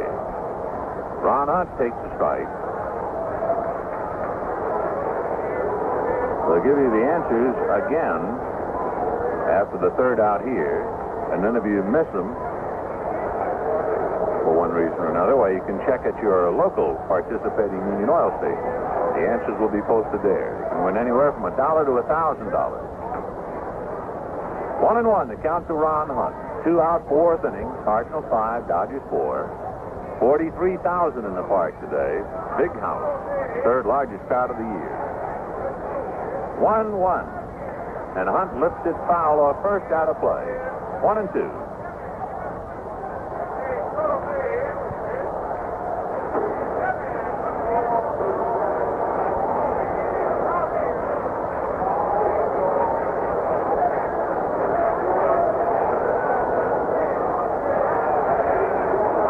Because of the rain last night, they just fell short of the 100,000 for the 3 days.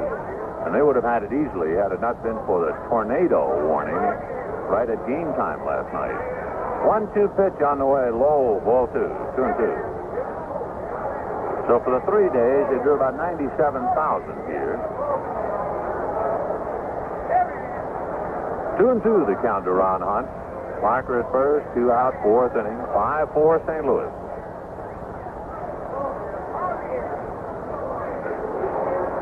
Jackson reading his signs. Now he's ready. Parker goes, and the pitch is hit to the hole. A base hit to left, so West just keeps on going and advances to 3rd on a hit-and-run single by Ron Hunt. For Hunt, his 2nd hit in this game and his 4th hit in the doubleheader.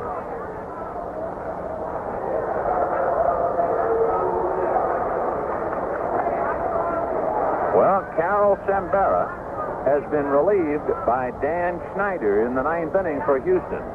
It might be a percentage move by Grady Hatton, but it's a cinch somebody's doing something there at Crosley Field.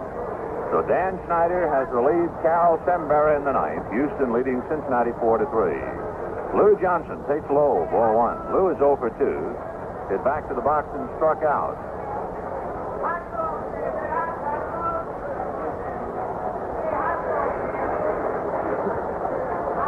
Bob Johnson has just hit a home run for the Mets in the 9th inning with the man aboard. The 1-0 pitch swung on and missed 1-1. That makes it 10 home runs.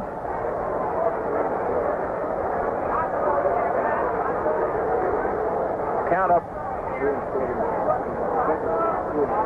There have been 12 home runs in that doubleheader between the Mets and the Cubs, and this one is the 10th hit in the second game.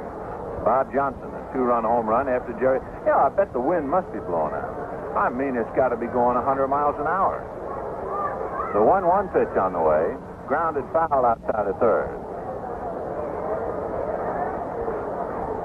12 home runs in the doubleheader, 10 in one game. I guess we better dig around in the record book just to see how close that is. But we'll have to wait a while with all these scores pouring in. In fact, if we can get the book, we'll just thumb through it. 1-2 to Lou Johnson. 2 out, 2 on, 4th inning. 5-4 Cardinals. Jackson's pitch is half swing, strike 3. Pitch was outside. Johnson tried to hold up, couldn't do it. No runs, 2 hits, 2 left. At the end of 3.5 innings, 5-4 St. Louis. Well, friends, you've heard Union Oil's Royal 76 gasoline described as powerful enough to make a difference. Let me explain that difference. It comes from a blend of 8 powerful fuels precisely balanced at the Union Oil refinery. An unbalanced blend just can't get the job done. Won't give you the starting power, the getaway power, or the mileage power of Royal 76. Yes, Royal 76 Premium is the most perfect blend for total performance that Union Oil has ever put together. Try Royal 76. It's powerful enough to make a difference. In case you missed the 76 Big Money Baseball winning answers earlier today, here they are again. Answer number 1 for $1, 296 feet. That's 296. Answer number 2, worth $5, Lloyd and Paul Wainer. Lloyd and Paul Wainer for $5. And the big $1,000 answer, number 3, the New York Mets. The New York Mets. Well, get more Reuters cards from your participating Union Oil dealer and be sure to save them. They could win you cash at a later date, even if you didn't have a winning answer today. Here's another big winner in Union Oil's Big Money Baseball, $1,000 in cash to Miss Antonia Moed of Panorama City.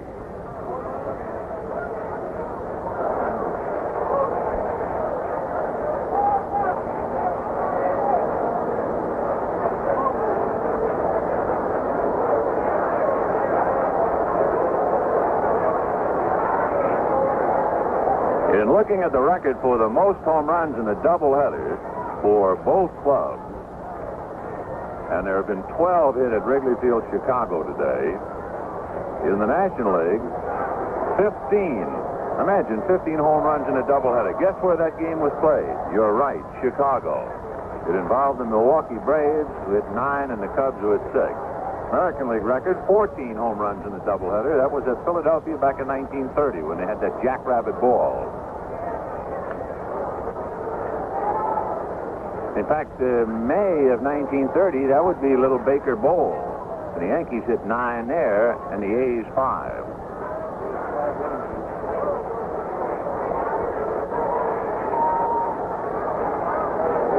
Strike 1 pitch on the way is outside, 1-1.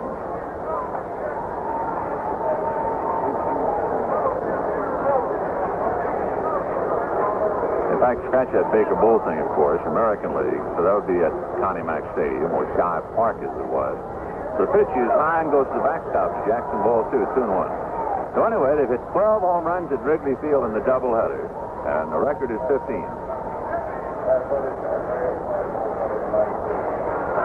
Would you believe that Don Pavletic has just hit a pinch hit, grand slam home run at Crosley Field, and the Reds get a split. There's a fly ball to Parker in right center, and he makes the catch. How do you like that one?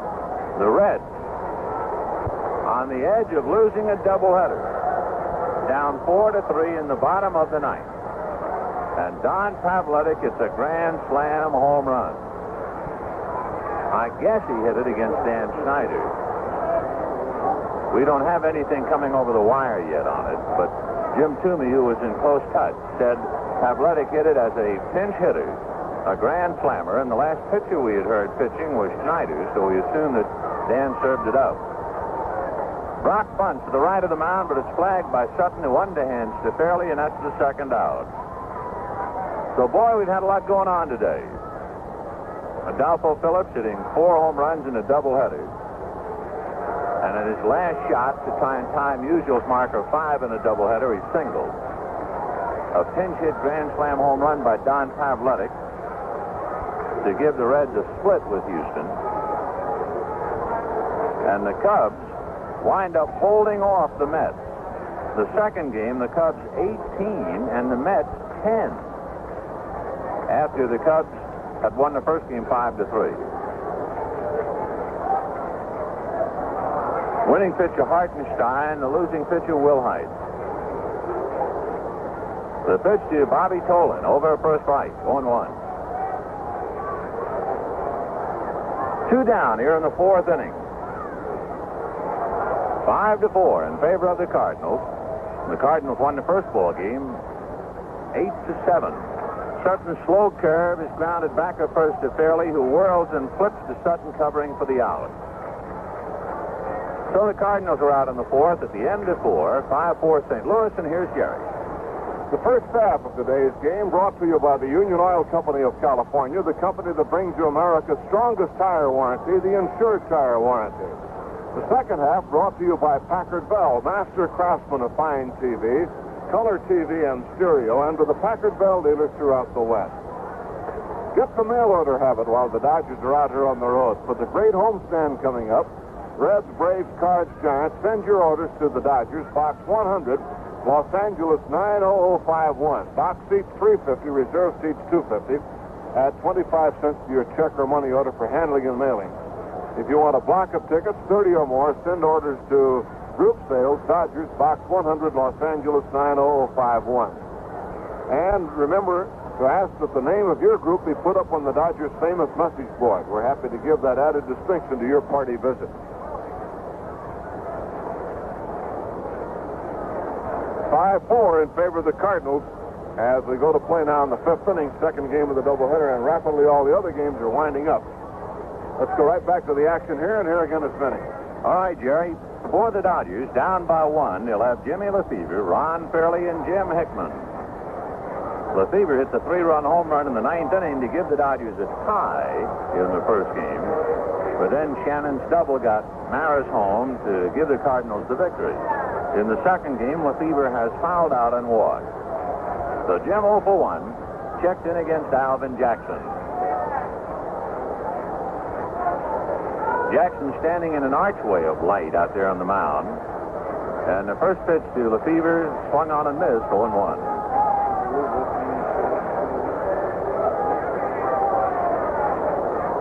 We have not received any report over Western Union as yet about Pavletic's grand slammer. We're going strictly by Jim Toomey's word.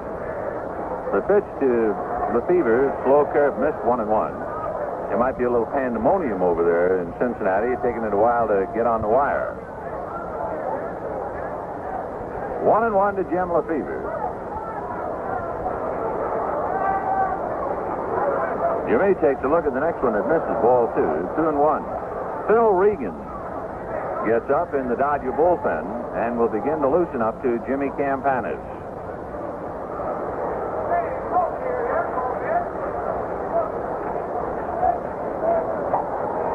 The next one is looped over the head of Maxwell and drops into center field for a base hit. Bobby Tolan gets it back in. The 7th Dodger hit. And the batter will be Ron Fairley.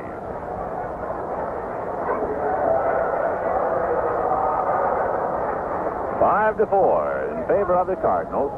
5th inning.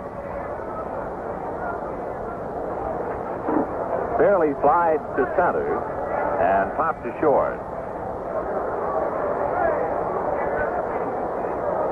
Washington beat the Red Sox 8-7 in the second game. after Boston beat Washington 4-3 in the first game. There's a little looper short hop by Javier, who flips to first to get Fairley. Down to second base goes Lefebvre. Boston that time scared Washington. It was 8-4 in favor of Washington, and the Red Sox got 3 in the ninth, but still fell short.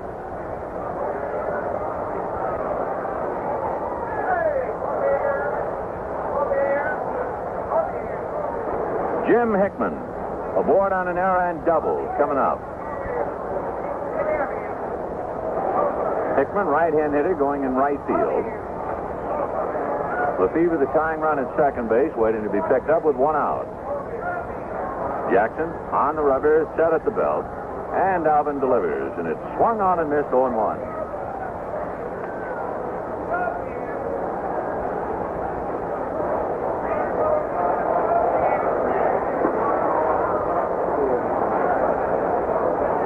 Hickman backs out, dries off his hands. Dick Schofield on deck. Jackson reading Dave Ricketts' sign.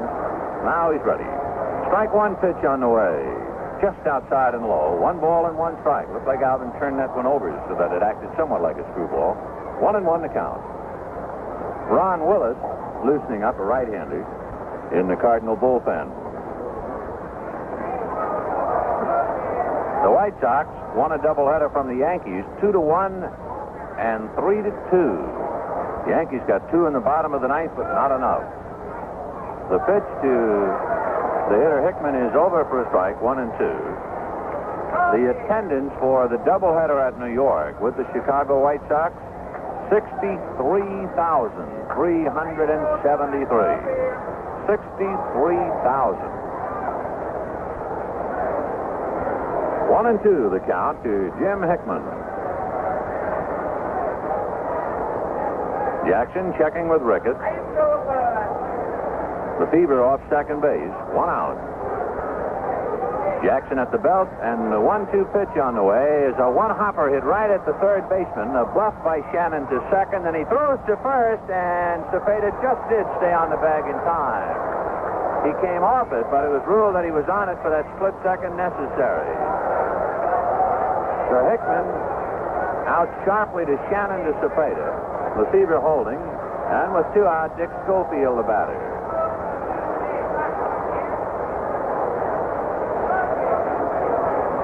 Schofield walked and grounded out 0 for 1. Well, we get the report from Cincinnati that the Reds scored 5 times in the bottom of the ninth to beat Houston 8-4. They haven't yet told us that Pavletic hit a grand slammer. Crowd reacting. A fan sitting on the fence in center field, and plate umpire Sikori waved until the boy got back into the seat. The winning pitcher, Pappas. The losing pitcher, Sambera. But that's an important thing to leave out, a pinch hit grand slam home run. Okay, here is Schofield for a strike, 0-1. It's like Jimmy Fregosi. When we got a home run in the 9th inning to tie, and then they sent a correction. No, he hit it with 2 men on to win it. So Schofield at the plate. 2 out, 5th inning, 5-4 Cardinals. Dick has walked and grounded out, 0 for 1. Pitch curveball is lifted foul back of the plate and into the lower deck.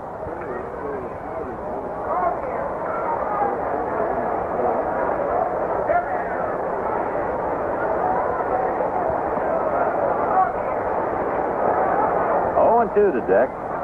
Jeff Torborg waiting on deck. Second game at Kansas City is still very much alive. Cleveland won the first game 12-1, and they're even 2-2 with Kansas City in the bottom of the 4th of the nightcap. Milt Pappas split a doubleheader. He was the losing pitcher in the first game to Houston. He got the victory in the second game. Pitch to Schofield is outside. How close it was. Dave Ricketts almost rolled that ball back to the mound. 1-2 the count to Dick Schofield.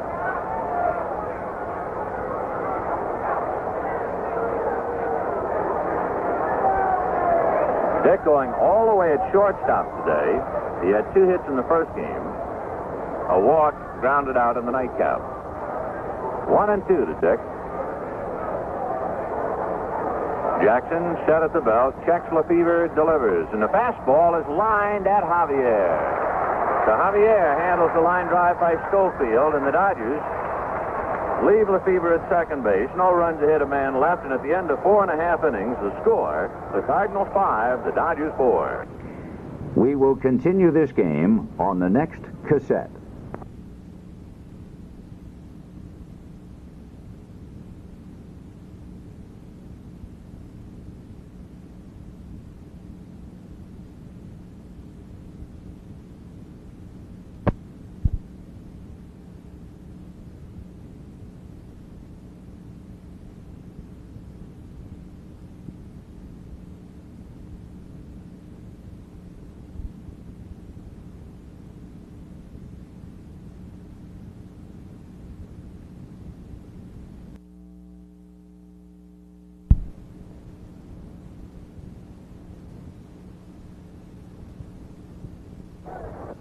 Bottom of the 5th inning, 5-4 Cardinals, 5 runs, 6 hits, and an error.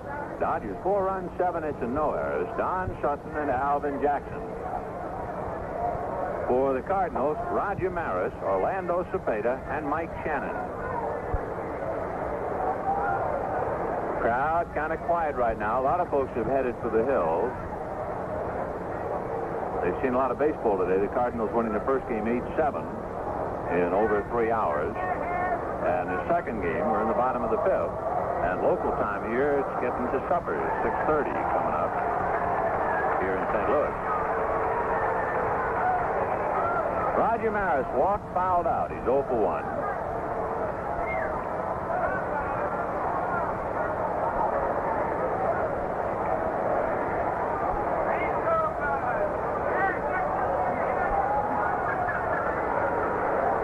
Don Sutton ready to go to work. Right-hander delivers. Maris takes a look, and the fastball is inside. Ball 1. 1-0. Cardinals scored 4 in the first. The Dodgers got him back with 2 in the second, 2 in the third. Maris fouls a pitch away. And then the Cardinals got a run in the bottom of the third to recapture the lead. 4-3. Now 5-4. Cardinals out in front. They won the first game 8-7. Dodgers trying to snap a 6-game losing streak after winning the first game on the road trip 4-2. Pitch to Roger Maris, low. 2-1 the count.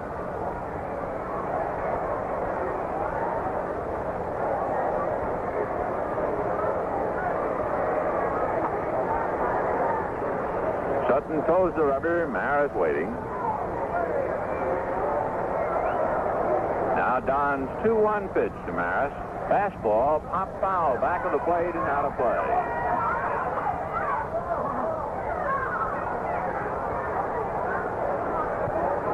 Two and 2 to Raj.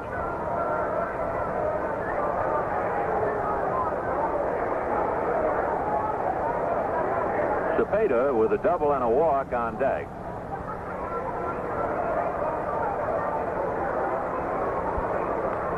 Sutton reading signs. Don rocks into his windup, and the 2-2 pitch. Fastball belted to right, hooking, however, and going foul. Foul about 10 feet into the seats.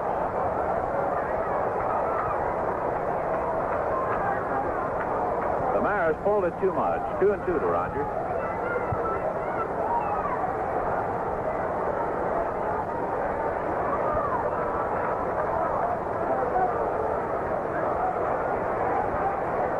On the rubber, into his windup, 2-2 pitch. Fast one over, strike 3 call. So Maris caught looking, strikes out. We'll pause for station identification. This is the Los Angeles Dodgers Radio Network. Serving Arizona, this is KOY Phoenix, 529. The temperature 90 degrees, humidity 15%. That strikeout of Roger Maris by Don Sutton is Don's first strikeout of the day. And here is Cepeda, doubled and walked, 1 for 1. Sutton into his windup.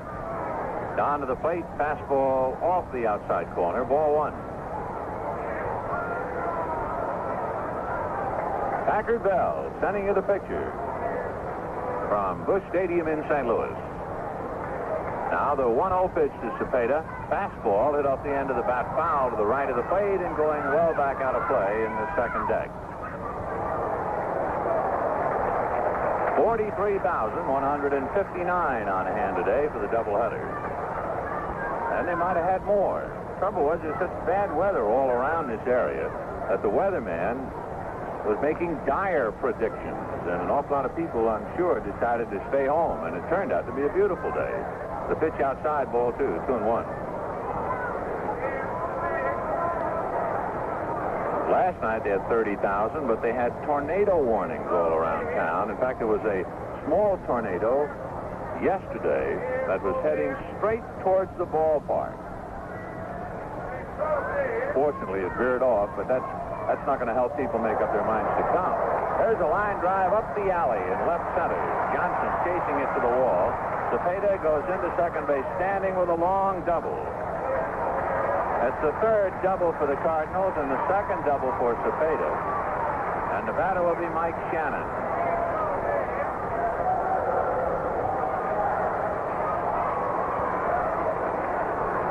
So each side with 7 hits, but the Cardinals leading 5-4. Shannon has singled and hit into a fourth play.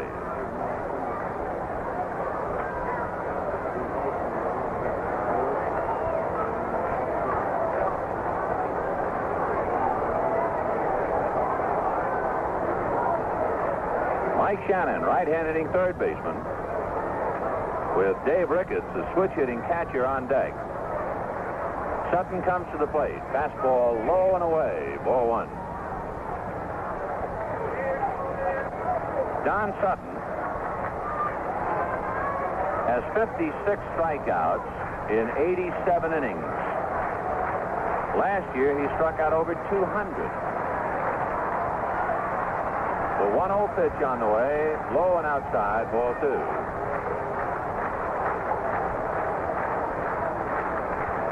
Don with 1 strikeout today. He was in a lot of trouble in the first inning, gave up 4 runs, but the Dodger hitters got him back in the game. Then he surrendered a run in the third to break the tie. Now he's trying to stay close. He is due to bat second when the Dodgers hit in the 6th, and Phil Regan throwing back of him. Young Don ready, looks at second, a 2-0 pitch, fastball, line drive, base hit to left. Charging it is Johnson. Here comes Cepeda. Here's Lou's throw to the plate, cut off by Lefebvre, and they've got Shannon hung up. Lefebvre to Fairley, Fairley to Hunt, Hunt chasing him back to Fairley, and Fairley tags him out.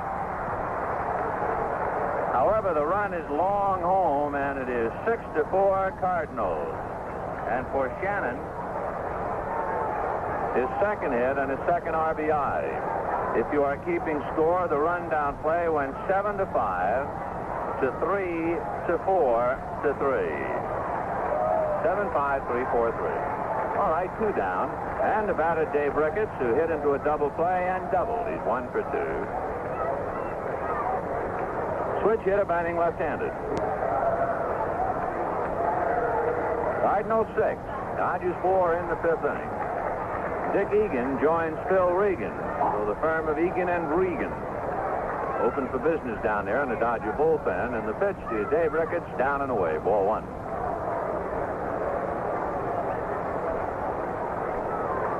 Six 4 Cardinals in the 5th. The 1-0 pitch on the way. Fastball fouled away. 1-1.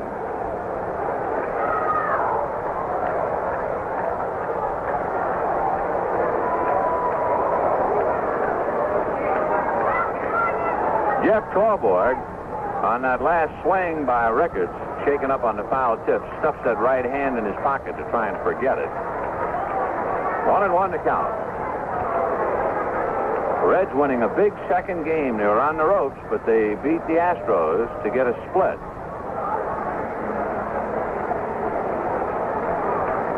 One ball, 1 strike to Dave Ricketts. Sutton into his windup. 1-1 pitch is on the outside corner for a strike, and Ricketts, angry, backs out of there. Dave Ricketts was an excellent basketball star at Duquesne University several years ago. He's from Pottstown, Pennsylvania, and lives in Rochester. He had a great season last year at Tulsa where he hit .327. He's been playing pro ball since 1957. 1-2 pitch, curveball got him looking, and Ricketts walks away in disgust. For the Dodgers in the 5th inning, they surrender a run on 2 hits. And the score at the end of 5, the Cardinals 6, the Dodgers 4.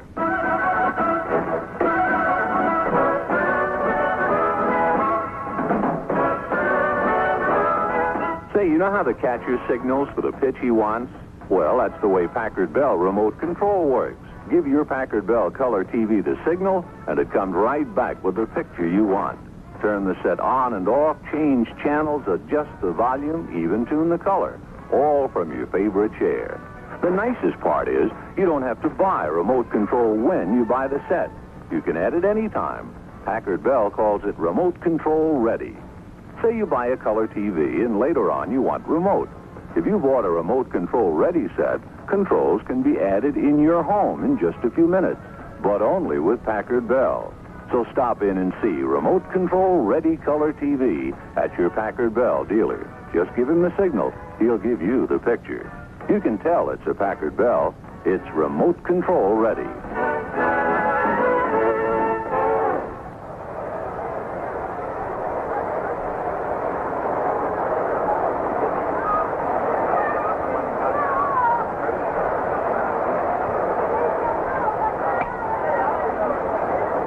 Sixth inning, 6-4 Cardinals. For the Dodgers, Jeff Torborg. Then we'll see about Sutton or a hitter, and Wes Parker.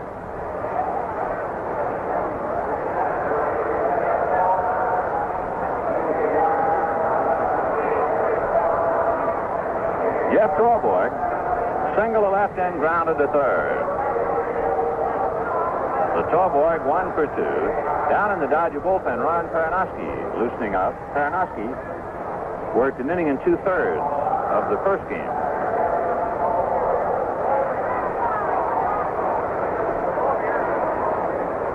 Ground crew cleaned off the infield and we're ready. In the 6th, 6-4 in favor of the Cardinals.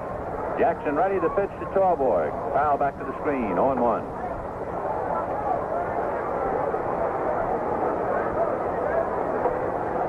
Six runs, 8 hits, and 1 error for St. Louis. 4 runs, 7 hits, no errors for the Dodgers. In the 6th. Ricketts in a crouch back of the plate, flashing out his signs. Torborg backed out. Now Jeff up at the plate again. Strike 1 pitch on the way. Fastball outside. 1-1.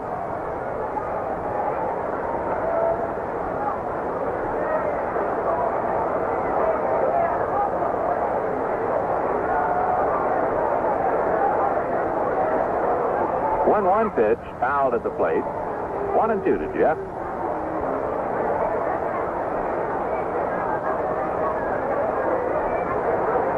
Don Sutton went 5 innings, and now Nate Oliver comes out on deck, so Sutton has had it. Don allowed 6 runs, 8 hits, struck out 2, walked 3. 1-2 pitch on the way. Curveball grounded to third baseman Shannon. Mike is up with it. Cross to Cepeda in time for the out. The Torborg hits the curveball to Shannon, 1 away, and now Nate Oliver will hit for Sutton.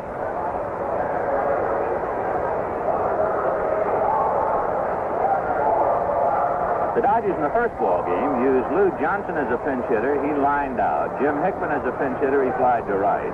Al Ferrara and Bob Bailey, and they both struck out. We'll see how the first pinch hitter used in the second game does. Nate Oliver. Ollie hitting .391. Jackson delivers, and the fastball over at the knees for a strike. 0-1.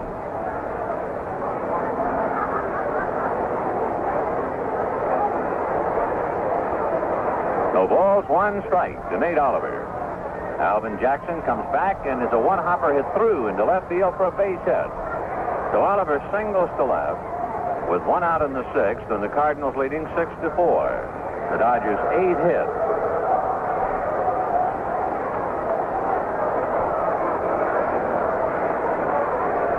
Wes Parker Parker hit back to the box, lined out to first base, and singled to center.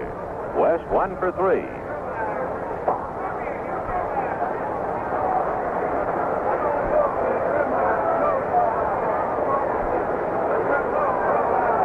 Jackson on the rubber, looks over at Nate Oliver, comes to the plate, and the fastball is drilled to right field, but Maris back in the shadows makes the catch for the out. And Oliver returns to first base.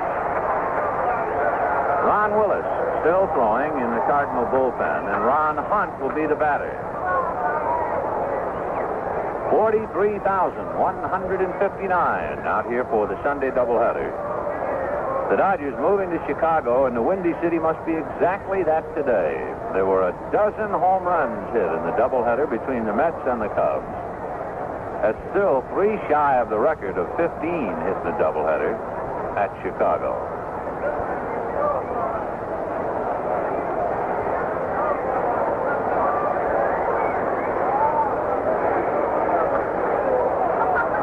Jackson looks over at first. Now Alvin delivers, and the fastball is hit to left field and deep. Back goes Brock, away back on the track. This one's high off the wall. Retrieved by Tolan. Here is Oliver coming to the plate. Maxville's throw is not in time on a long double by Hunt, and he missed by a couple of feet of tying up the game. Hunt hit the wall 386 feet away. If he had pulled it a little more, he's even. And Billy Muffett going out, and it looks like that's going to be all for Alvin Jackson. Right-hand Lou Johnson coming up, and right-hand pitcher Ron Willis in the bullpen. So Ron Hunt booms a double off the left field fence. 9 hits and 5 runs off Alvin Jackson. For Ron Hunt, his 3rd hit of the second game and 5 hits in the doubleheader. And Ron Willis coming in for Alvin Jackson.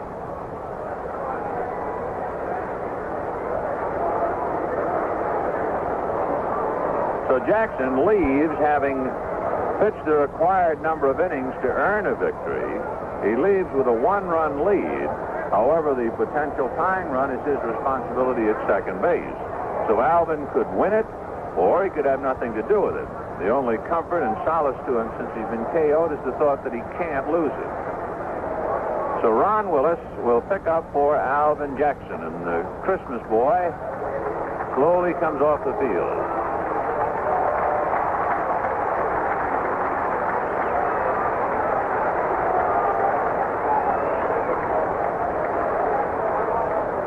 Jackson went 5 2/3. Gave up 9 hits, at least 5 runs, walked 2, struck out 2. And Ron Willis, who is a converted outfielder, will try and bail him out. Jerry, do you have a proclamation? Well, Western Union, tardy, but nevertheless, finally got it through. The mule train got through. In their summary, they finally acknowledged that Don Pavlik hit a home run with the bases full over in Cincinnati. That's the first word we'd had. Had we been sitting here waiting, and had not the Cardinal ballpark been in touch with Cincinnati, we'd have never known about the home run. We'd have just seen that 5, and we'd have wondered about it for a long, long time. But anyway, it's the split of the doubleheader over there as Houston and Cincinnati divide the doubleheader. Of course, the Cardinals were really pulling for the Astros in that one. In the National League other action, Chicago won a doubleheader from New York 5-3 and 18-10, and the Giants were beaten by Atlanta 4-3 in 10 innings. Philadelphia pounded Pittsburgh 14-1. American League, the White Sox won a doubleheader from the Yankees. Boston and Washington split a doubleheader. Cleveland won the first game by a score of 12-1 over Kansas City, and they lead the second game 3-2. Minnesota, Baltimore. First game went to Baltimore 5-2, and the second game just getting underway, and Jim Fregosi hit one in the bottom of the 9th inning with 2 on for the Angels to win from Detroit. That's it, Vinny. All right, Jerry. Ron Willis from Tennessee, born in New Bern and lives in Memphis. He's a converted outfielder. He's 6'2", 190-pounder. Willis delivers in the side armor over for a strike to Lou Johnson, 0-1. The day that Willis received the news that he was to be converted from center field to a pitcher was the same day he had 4 hits in a low minor league game. strike one pitch on the way. Fastball hit in the air to right field. Maris coming in and over a bit, under it now, and makes the catch for the out. So the Dodgers, for 5 consecutive innings, have left a man at second base, and they're trailing by 1 run. Fly ball to right. They do get 1 over here on 2 hits. And the score at the end of 5.5 innings, the Cardinals 6 and the Dodgers 5.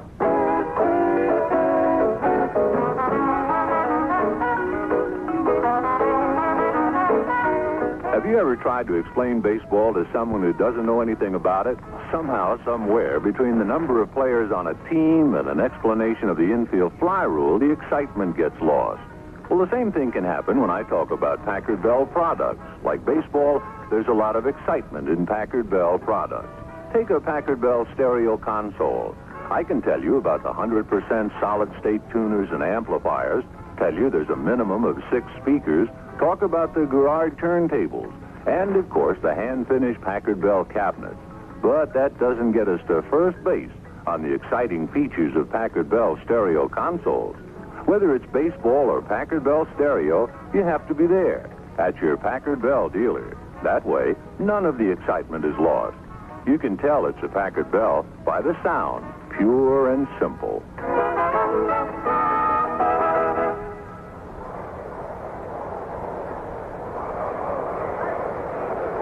Bottom of the 6th inning, 6-5 in favor of the Cardinals. They won the first ball game 8-7. Ron Pernoski will now pick up and make his second appearance in the doubleheader. So Don Sutton went 5 innings, gave up 6 runs, 8 hits, walked 3, struck out 2, and Perry is his replacement.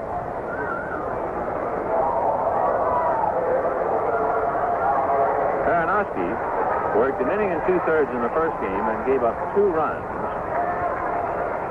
Errors back of him hurt him. But the losing pitcher in the first game was Bob Miller, who was racked up for 2 singles and a double in the 9th inning.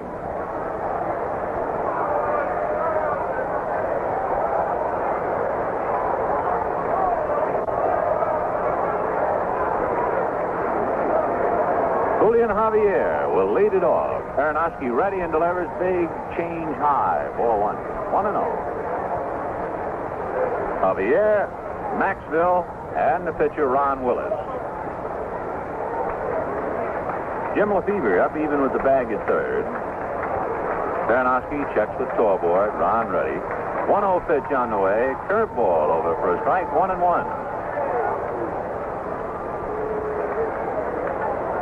The Dodgers somehow, some way, trying to find out how to break a 6-game losing streak. So far, they've been unable to come up with the answer. Here's the 1-1 pitch. Fastball outside, gets away from scoreboard, ball 2. The Dodgers have left 7 men on base through 6 innings. They left 11 men on in the first game. And on this road trip, that means 3 times they've left 11 men on base. And have all been losses and all 1-run games. So you can understand the ball club is, well, to say perturbed would be an understatement. The 2-1 pitch. Hit off the hands and a fly ball to center. Coming up in a hurry is Parker and makes the catch. 1 away. Maxville fouled out to right, flied to right. So somebody said to Dow, why don't you try going to the other field? He said, all right. And he's 0 for 5 on fly balls to right field in the doubleheader. He's been on base once, he walked.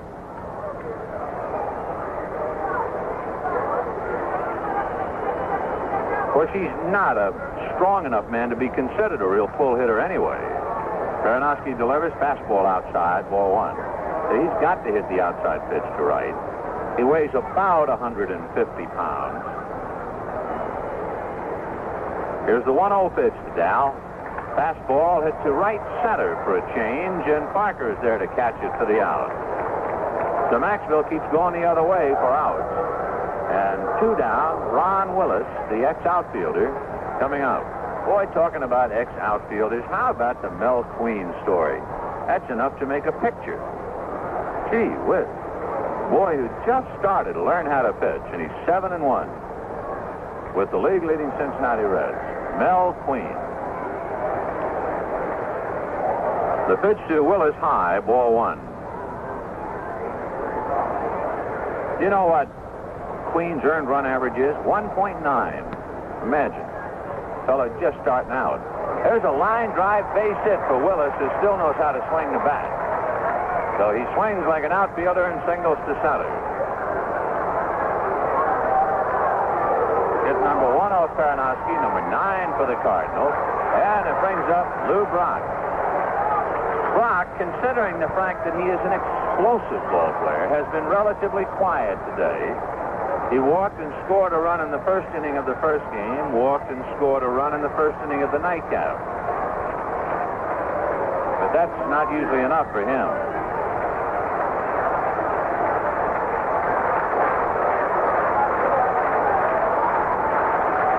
Karanowski delivers. Brock takes high. Ball one, 1-0. 2 out, 6th inning, 6-5 Cardinals. We're in another one of those ball games. This has been a wild road trip. Karanowski back to the plate, and the curve is on the outside corner for a strike. 1-1. Even last night's game, which in the history books reads 5-2, but that was a one-run ball game. It was 2-2 in the 11th, and one swing changed it. We've had nothing but exciting games. Not only one really bad game. That was when the Braves ripped one up in pieces, 13-5. 1-1 pitch. Brock hits a high fly ball to right field, and deep. Back goes Hickman on the track to the wall and makes the catch for the out. It's 3:30 down the line. He hit it about 3:28, and a breeze coming in off the river at this hour, 10 minutes to 7, appeared to cut that thing down. No runs, 1 hit, a man left, and at the end of 6. 6-5, St. Louis. Don't forget, the Dodgers will be playing the rough ball clubs when they get back home, and it's essential to have more excitement at Dodger Stadium. Opening up with the Cincinnati Reds. They're in town Friday night, June 16th. Ladies' night, Saturday, June 17th. Father's Day, June 18th, Sunday. After the Reds, Monday night, the Braves. Walter Alston night, staged by the Westwood Shrine. Also a 7 o'clock game with Atlanta, June the 20th. Same sort of schedule, a night game followed by a 7 p.m. game with the Cardinals, June 21st, 22nd. And wrapping it up, Friday night the 23rd, Ladies' Day, Saturday the 24th, and Sunday afternoon 25th with the Giants. So tickets for all these games are on sale. We'll read off the scores again for you. In a doubleheader, the Cubs swept 5-3 and 18-10 over the Mets with a dozen home runs hit in it. Atlanta beat the Giants 4-3 in 10 innings. Philadelphia over Pittsburgh 14-1. Cincinnati and Houston split. Houston 7-4, Cincinnati 8-4 on a pinch hit grand slam home run by Don Pavletti.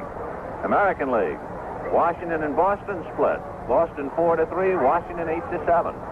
California on a 3-run home run by Jimmy Fregosi beat Detroit 6-4. Cleveland beat Kansas City 12-1. Cleveland leads 3-2 in the 7th of the nightcap. The White Sox swept from the Yankees before 63,000 at Yankee Stadium, 2-1 and 3-2. And Baltimore beat Minnesota 5-2 in the first game, lead 1-0 in the bottom of the 2nd of the nightcap. 7th inning, 6-5 Cardinals. For Packard Bell, more play-by-play. Here's Jerry Doggett. All right, Vinny, and Jimmy Lefebvre at bat. Single, walk, fouled out, and the pitch is inside and low, ball 1. 1 ball, no strike.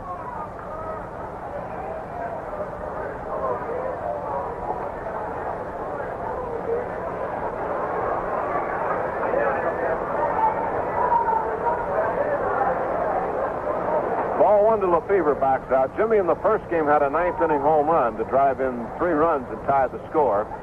Willis delivers a swing and a foul back over the backstop, and it's 1-1. Ron Willis trying to save it for Alvin Jackson. Willis has been in 22 ball games now, and he has won 1 and lost 2. Earned run average is 6. Now the pitch on the way. Taken over for a strike. And it is 1-2 to Lefebvre. Ron Fairley on deck. The breeze blowing in from right field makes it a little harder to hit one out of here to the right side. Pitch outside, ball 2, 2-2. The Dodgers have been catching up all day. They got even once, 4-4 in the top of the 3rd, but Sutton couldn't hold on.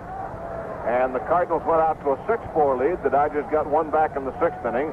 And the pitch to Lefebvre's outside, ball 3, and now he has a 3-2 count as we play in the 7th inning. It's been a long day. Doubleheader here in St. Louis. Now the 3-2 pitch. Lined at Cepeda, scoops it up and trots to the bag. Boy, that was a hot one. And Cepeda dug it out on one short hop. So Lefebvre whistled one to first. Caught on one bounce by Cepeda. 1 out, and here's Fairley. He's 0 for 3. This game had 2 hits in the first game. Cardinals won the first game 8-7. They lead this game 6-5. Every game has been close. There's a swing and a miss at a breaking pitch. Strike 1. Jim Hickman comes out on deck, and Dick Schofield to follow. 1 strike count, 1 out in the 7th inning, and Willis delivers. Ground ball to the left side at shortstop. Maxwell up. Throw is in. 7th inning. Here's the pitch on the way. Curveball is too high for a ball. 1-1. Packard Bell sending it to you from St. Louis. Off day tomorrow. The Dodgers are certainly going to need it after a long night last night and a doubleheader today. Cardinals go to Pittsburgh tonight. They have to play tomorrow. Here's the pitch for a strike. 1-2 to Hickman. So the Cardinals going into Pittsburgh. Both teams leave St. Louis right after the game. Here's the pitch on the way. Strike 3 called on a slider on the outside corner, and Hickman called out on strikes to retire the side. So Willis gets him out 1-2-3 in the 7th inning, and the score at the end of 6.5 innings of play, Cardinals 6 and the Dodgers 5.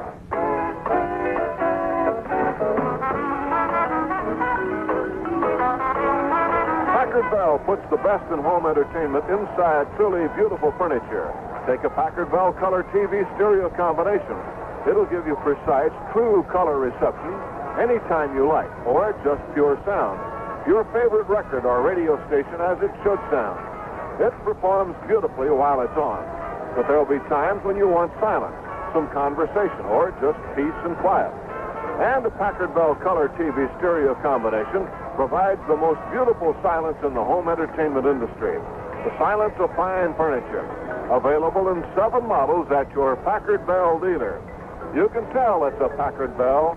Even when it's off, it performs beautifully.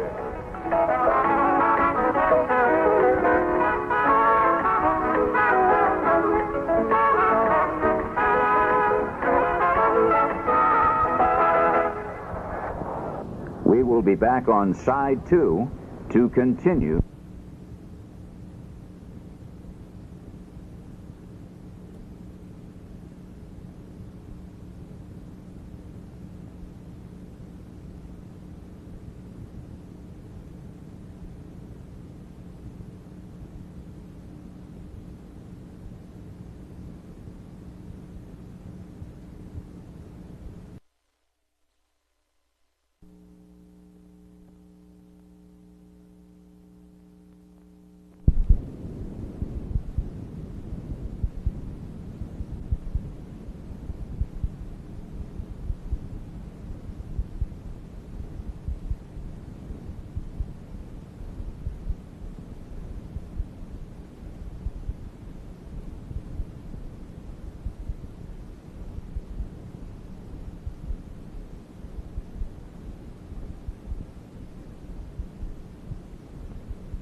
Last half of the 7th inning, a lot of folks have gone home at St. Louis now. The Cardinals out in front 6-5. And they've been here quite a while. Of course, the game started at 1:15, which is nearly 6 hours ago, but most of the folks were here an hour before the game, so they've had a long day at the ballpark. So we have, out of a total of 43,000 on hand, at least half of them still remaining.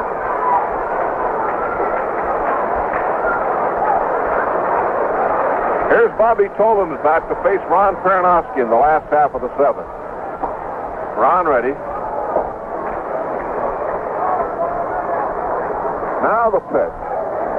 Bounce back to Peranowski.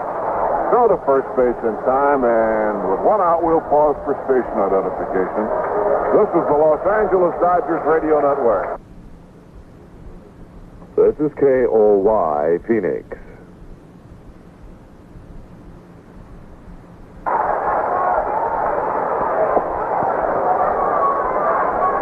Here's Roger Maris at bat. Roger in the first game had 3 hits. Second game he has walked, fouled out, and struck out. Peranowski set to work to him. Left-hand hitter. Now the pitch. Breaking ball low. 1 ball, no strike. This will be Ron's last inning. He's due to bat third, and the Dodgers need a run, so he probably will not hit in the 8th inning unless the Dodgers get a run or 2 before the third man is up. Pitch is in there for a strike. 1-1 to Maris. Roger batting .295. He has 3 home runs and 20 runs batted in. Singled 3 times in the first game. He's played good games against the Dodgers. Long drive to right field, way back. Going, and it is in the feet. A home run for Maris.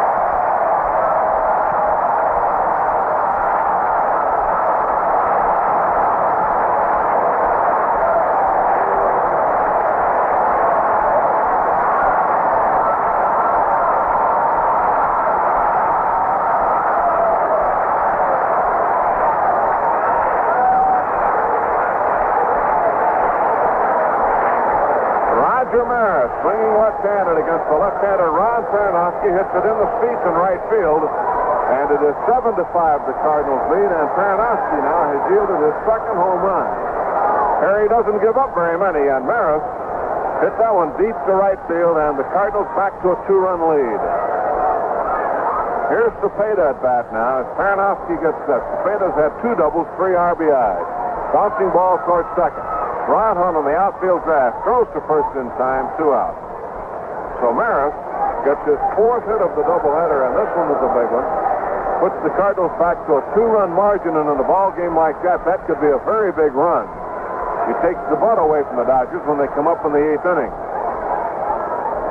So Maris strokes one into the seats in right field, his 4th as a Cardinal.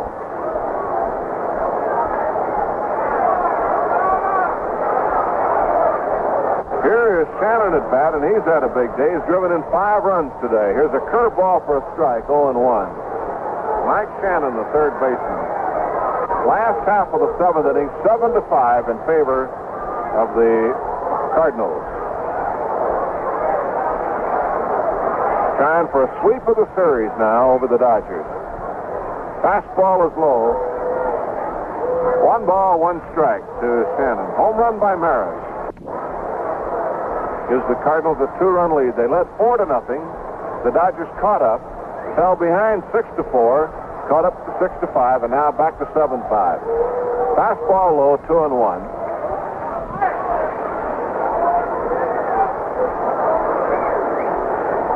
Two balls, 1 strike, 2 outs, nobody on in the 7th.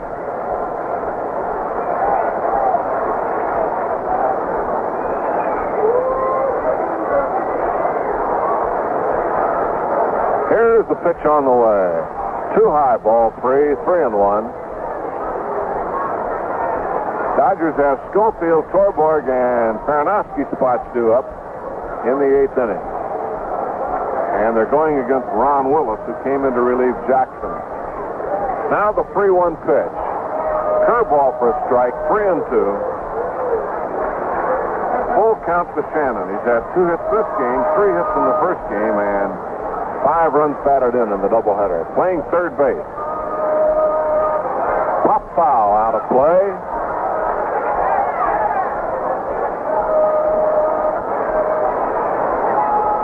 Full count to Shannon, 3-2.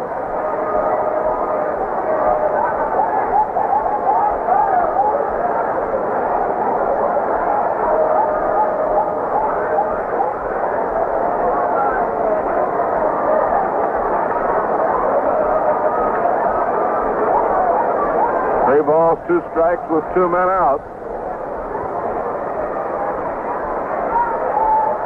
And Paranowski getting all set now to go to Shannon. Here's the pitch on the way. Struck him out with a fastball to retire the side. But the Cardinals pick up a big run on the home run by Maris. And none left on. The score at the end of 7 innings of play. The Cardinals 7 and the Dodgers 5. 1-3.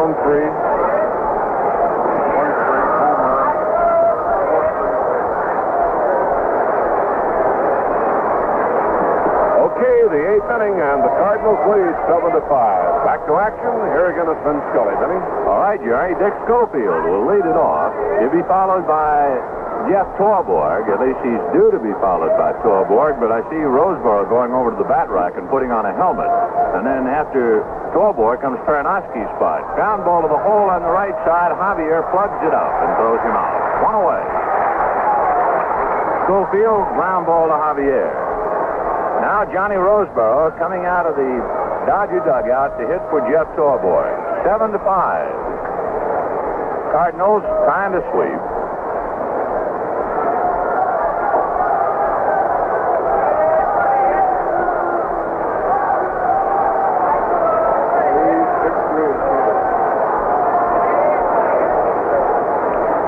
Roseboro in the first ball game started, struck out, lined out, and singled. So he's 1 for 3 today. John coming up to the plate, hitting .284. 1 out in the 8th inning. 7-5, St. Louis. Roseboro swings a slicing fly ball to left field. Brock from sunlight to shadow, and there to make the catch for the out.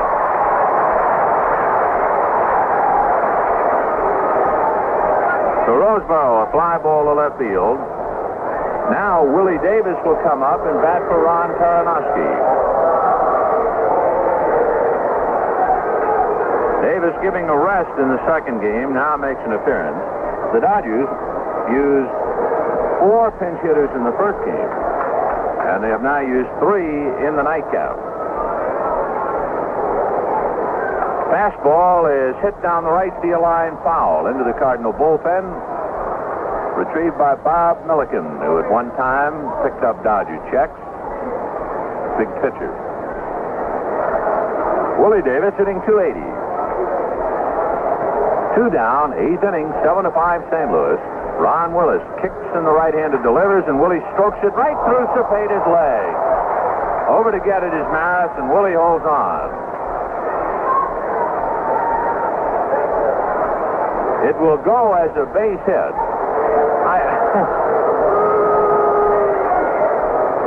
The most charitable score in the league would have to be here in St. Louis. So Willie Davis hits one right through Cepeda's legs, base hit for Willie. And the Dodgers, who were all over the score in last night's game, hollering and waving from the dugout, quietly sit back. There's a comebacker by Parker, and Willis slips to first for the out. So for the Dodgers in the 8th inning, no runs, 1 hit, a man left. Score at the end of 7.5 innings, the Cardinals 7, the Dodgers 5.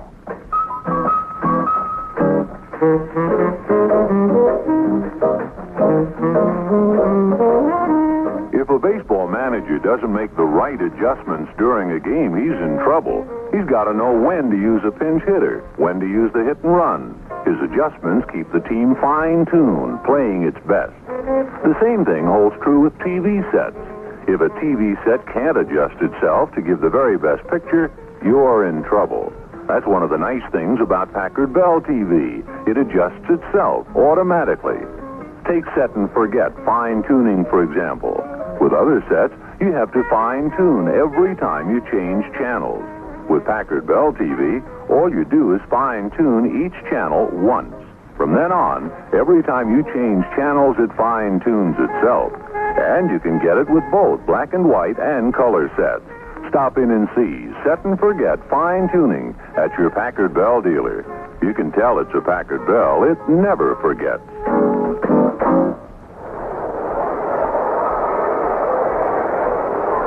Bottom of the 8th inning, 7-5 St. Louis. And Phil Regan will be the third Dodger pitcher.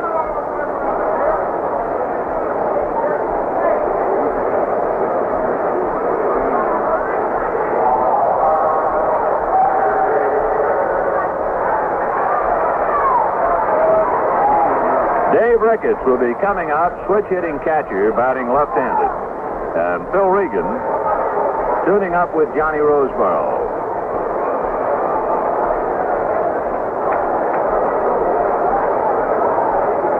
So Roseboro hits 8th and Regan 9th.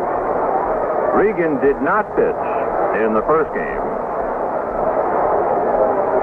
Phil in the second game comes in with a record of 2-3, making his 23rd appearance.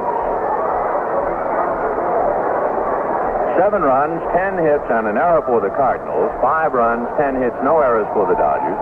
In the bottom of the 8th, curveball hit off the hands and rolled up the middle for a base hit. So Dave Ricketts comes up with his second hit. He's 2 for 4. And the batter will be Julian Javier.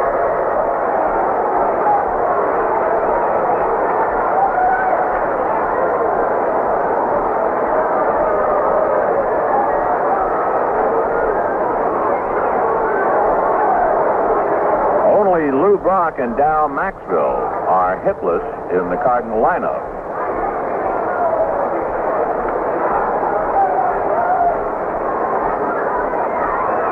Regan at the belt. Phil delivers and a bunt foul up along first. 0-1. The Cardinals, who saw the Dodgers get off the floor and score 4 times in the 9th inning of the first game to tie, are not going to take anything for granted here in the second game, leading by 2. So they had Javier trying to sacrifice.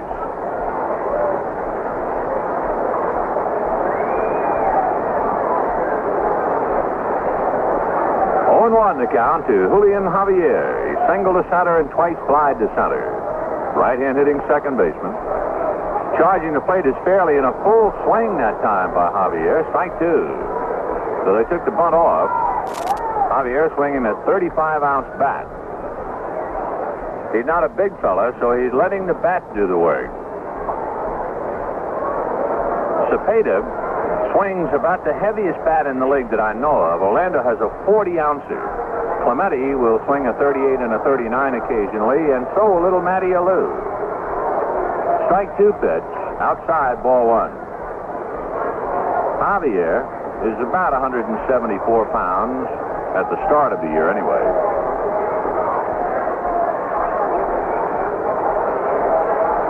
1-2 to Julian. Ricketts at first base, and the sinker outside, ball 2. 2-2.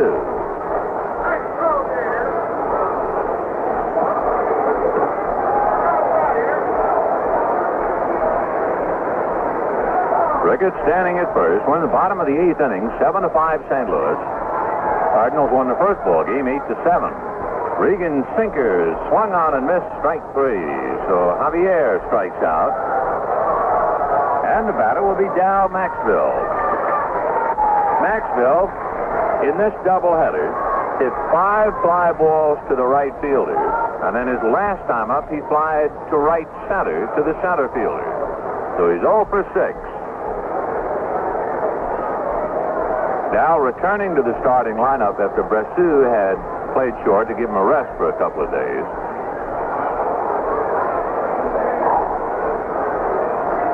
If you're not keeping score, when the Dodgers come up in the 9th, they have Ron Hunt, Lou Johnson, and Jim Lefebvre. Regan's fastball fouled away out of play off to the left, rattling around in the booth next to us, and the count 0-1.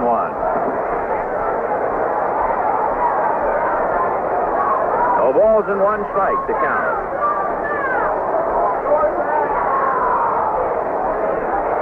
Regan to his stretch, another look over at first, and he decides to go over there to drive Ricketts back.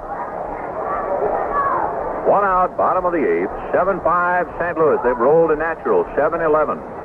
Fastball is popped in the air on the right side, fairly at the bag, now into foul ground, makes the catch.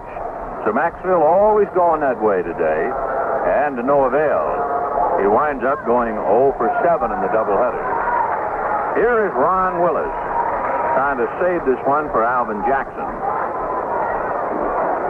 Willis picked up for Jackson in the 6th inning, got Lou Johnson on a fly ball to right, and has allowed just 1 hit.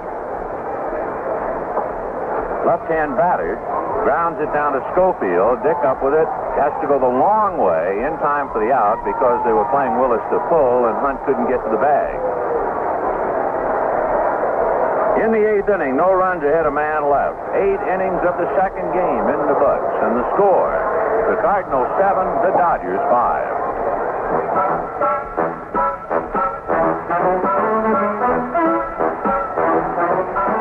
Well, friends, you know the phrase prices slightly higher west of the Rockies? Well, it tells you the product is made in the East and has to be shipped cross country. And the manufacturer wants you to pay the freight charges. If you've shipped anything recently, you know the charges aren't slight. But products made in the West are a lot lower west of the Rockies. There's no cross-country shipping charge. Well, Packard Bell is a Western manufacturer. All Packard Bell stereos, TVs, and color TV stereo combinations are made in Los Angeles. So when you buy Packard Bell, you're paying for quality, not shipping charges. Why in the world do you want to pay freight on home entertainment products? Buy Packard Bell, made in Los Angeles. You can tell it's a Packard Bell. It's made in the West.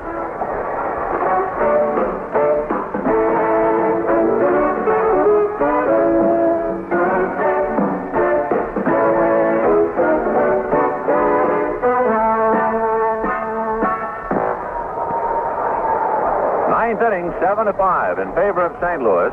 Ron Willis trying to get Hunt, Johnson, and Lefevre. The Dodgers have lost 6 straight. And if they lose this 2nd game and they're trailing by 2 with 3 outs left to them, it would equal their longest losing streak back in 1964. After that is the unpleasant thought for the ball club to think of the 1962 team that lost 10 in a row. And after that, well, we'll wait till we cross that bridge. Ron Hunt popped up, single to right, single to left, double to left. He's 3 for 4. One of the big factors for the Dodgers on this road trip and throughout the 6-game losing streak, they get a lot of hits, but not enough runs. They really spin their wheels. They've left 19 men on base in this doubleheader so far. Hunt takes outside ball 1, leaving 11 in the first game, and it's the 3rd time on this road trip they've left 11 men. They piled up 10 more hits, and they had 13 hits in the first game. 1 ball and no strikes to Ron. The next one by Willis, over for a strike, 1-1. So Ron Hunt, 5 hits in the doubleheader, and 3 for 4 here in the 2nd game. Willis into his windup, right-hander kicks and delivers, and the fastball is low. Down in the Cardinal bullpen, Nelson Briles gets up, along with left-hander Hal Woodashek. 2-1 to Ron Hunt. 43,159 at Busch Stadium. Hunt grounds 1 foul outside of third to Preston Gomez. 2-2. The Dodgers off tomorrow and then open up a 3-game series in Chicago. And the pitching staff, of course, praying that the wind will not be blowing like it must have been blowing there today. A dozen home runs hit in the doubleheader at Wrigley Field, Chicago, but that's still 3 shy of the all-time record. 15 hit at Wrigley Field, Chicago. High bounce off the plate. I don't think they'll have a play. Nope. Willis catches it, but then just turns and Hunt is across the bag. So Ron Hunt on a high chopper comes up with his 4th hit of the 2nd game. 6 hits for him in the doubleheader. And he's weary, and Gene Michael will now run for him at first base. So Ron Hunt put in quite a day's work. Boy, he has become some ball player. In fact, he was a good ball player last year. So Ron Hunt, his 4th hit. The batter, Lou Johnson, who made his first start since the 27th of April, he is 0 for 4. Hit back to the box, struck out twice, and flied to right. He lined out to short as a pinch hitter in the first game. Takes a look at a fastball for a strike. 0-1.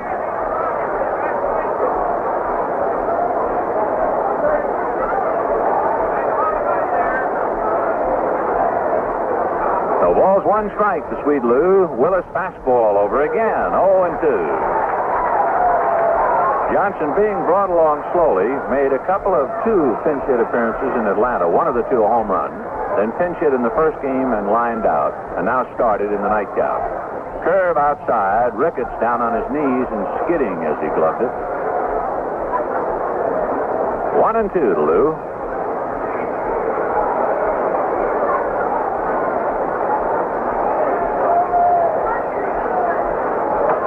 Willis at the belt, right-handed delivers. Fastball on the corner, strike 3 call. So Lou Johnson shows he's a bit rusty. Strikes out 3 times in this nightcap. 1 away, and Jimmy Lefebvre coming out. Lefebvre hit a 9th-inning 3-run home run in the first game to get the Dodgers even, but the Cardinals came back to win it in the bottom of the night. Now Lefebvre in the second game has a walk and a base hit. He's 1 for 3, and he's up there with a chance to tie it up should he hit another one out. And you can bet that's paramount in the thought of Ron Willis out there on the mound. Packard Bell sending it to you, the waning moments from Busch Stadium in St. Louis. Willis delivers and Lefebvre takes low, ball 1.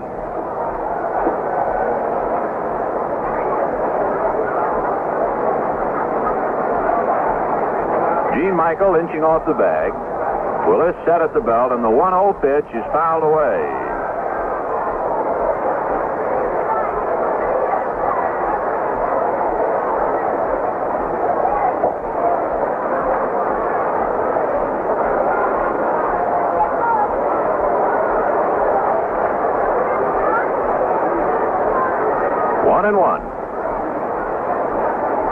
Lefebvre hitting left-handed against right-hand relief pitcher Ron Willis. 1-1 pitch is fouled at the plate, 1-2. On deck, Ron Fairley.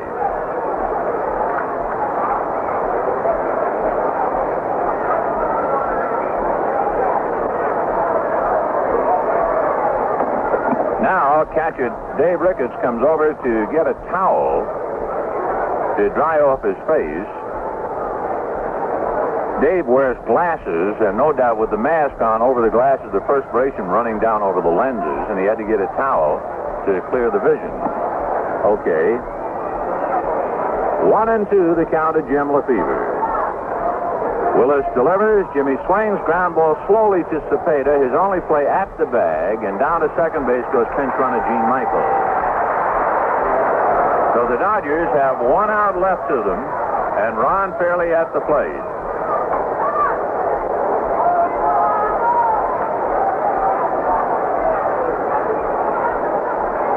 Ron Fairley flied to center, popped to short, and grounded out twice. He's 0 for 4. Cardinals 1 out away from a sweep. The Cardinals would then pick up a game on the Reds, who split, and the Birds would then be 2.5 out of first place. So here's Fairley waiting.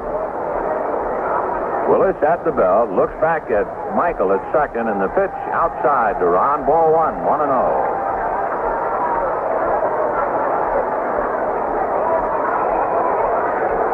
1-0 to Ron. Now Willis back, and Fairley takes a fastball on the corner for a strike. 1-1. I'll tell you why the crowd is applauding. There is a huge man, very heavy, and he decided he would stretch out under a row of seats and take a nap. And at first, I think people were worried about his welfare and well-being. They pitched to Fairley outside, ball 2. And everyone was relieved to find out he was only taking a nap. But he's a big man, and when he got up, he was wobbly. So with an usher on each side of him, they have helped him onto his feet and back outside. The 2-1 pitch, Fairley takes outside, ball 3, 3-1. Yeah, I guess it was a pretty long day for him. 3-1 to Ron Fairley. 2 out, 9th inning, 7-5 Cardinals.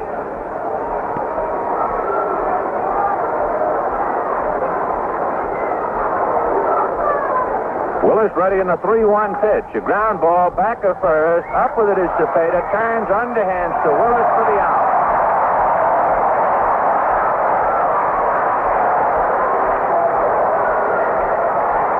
So the Cardinals sweep a doubleheader and sweep the series, and the Cardinals have now won 5 straight, and the Dodgers have now lost 7 straight. Their longest losing streak since the 7 they dropped in 1964. In the second game for the Cardinals, 7 runs, 11 hits, and 1 error. For the Dodgers, 5 runs, 11 hits, and no errors, with Jackson the winner relieved by Willis and Sutton the loser. The Dodgers in the second game leave 9, so they lost 8-7, 7-5, and in the doubleheader left 20 men on base. And so that does it from the doubleheader point. A sweep for the Cardinals, 8-7 and 7-5.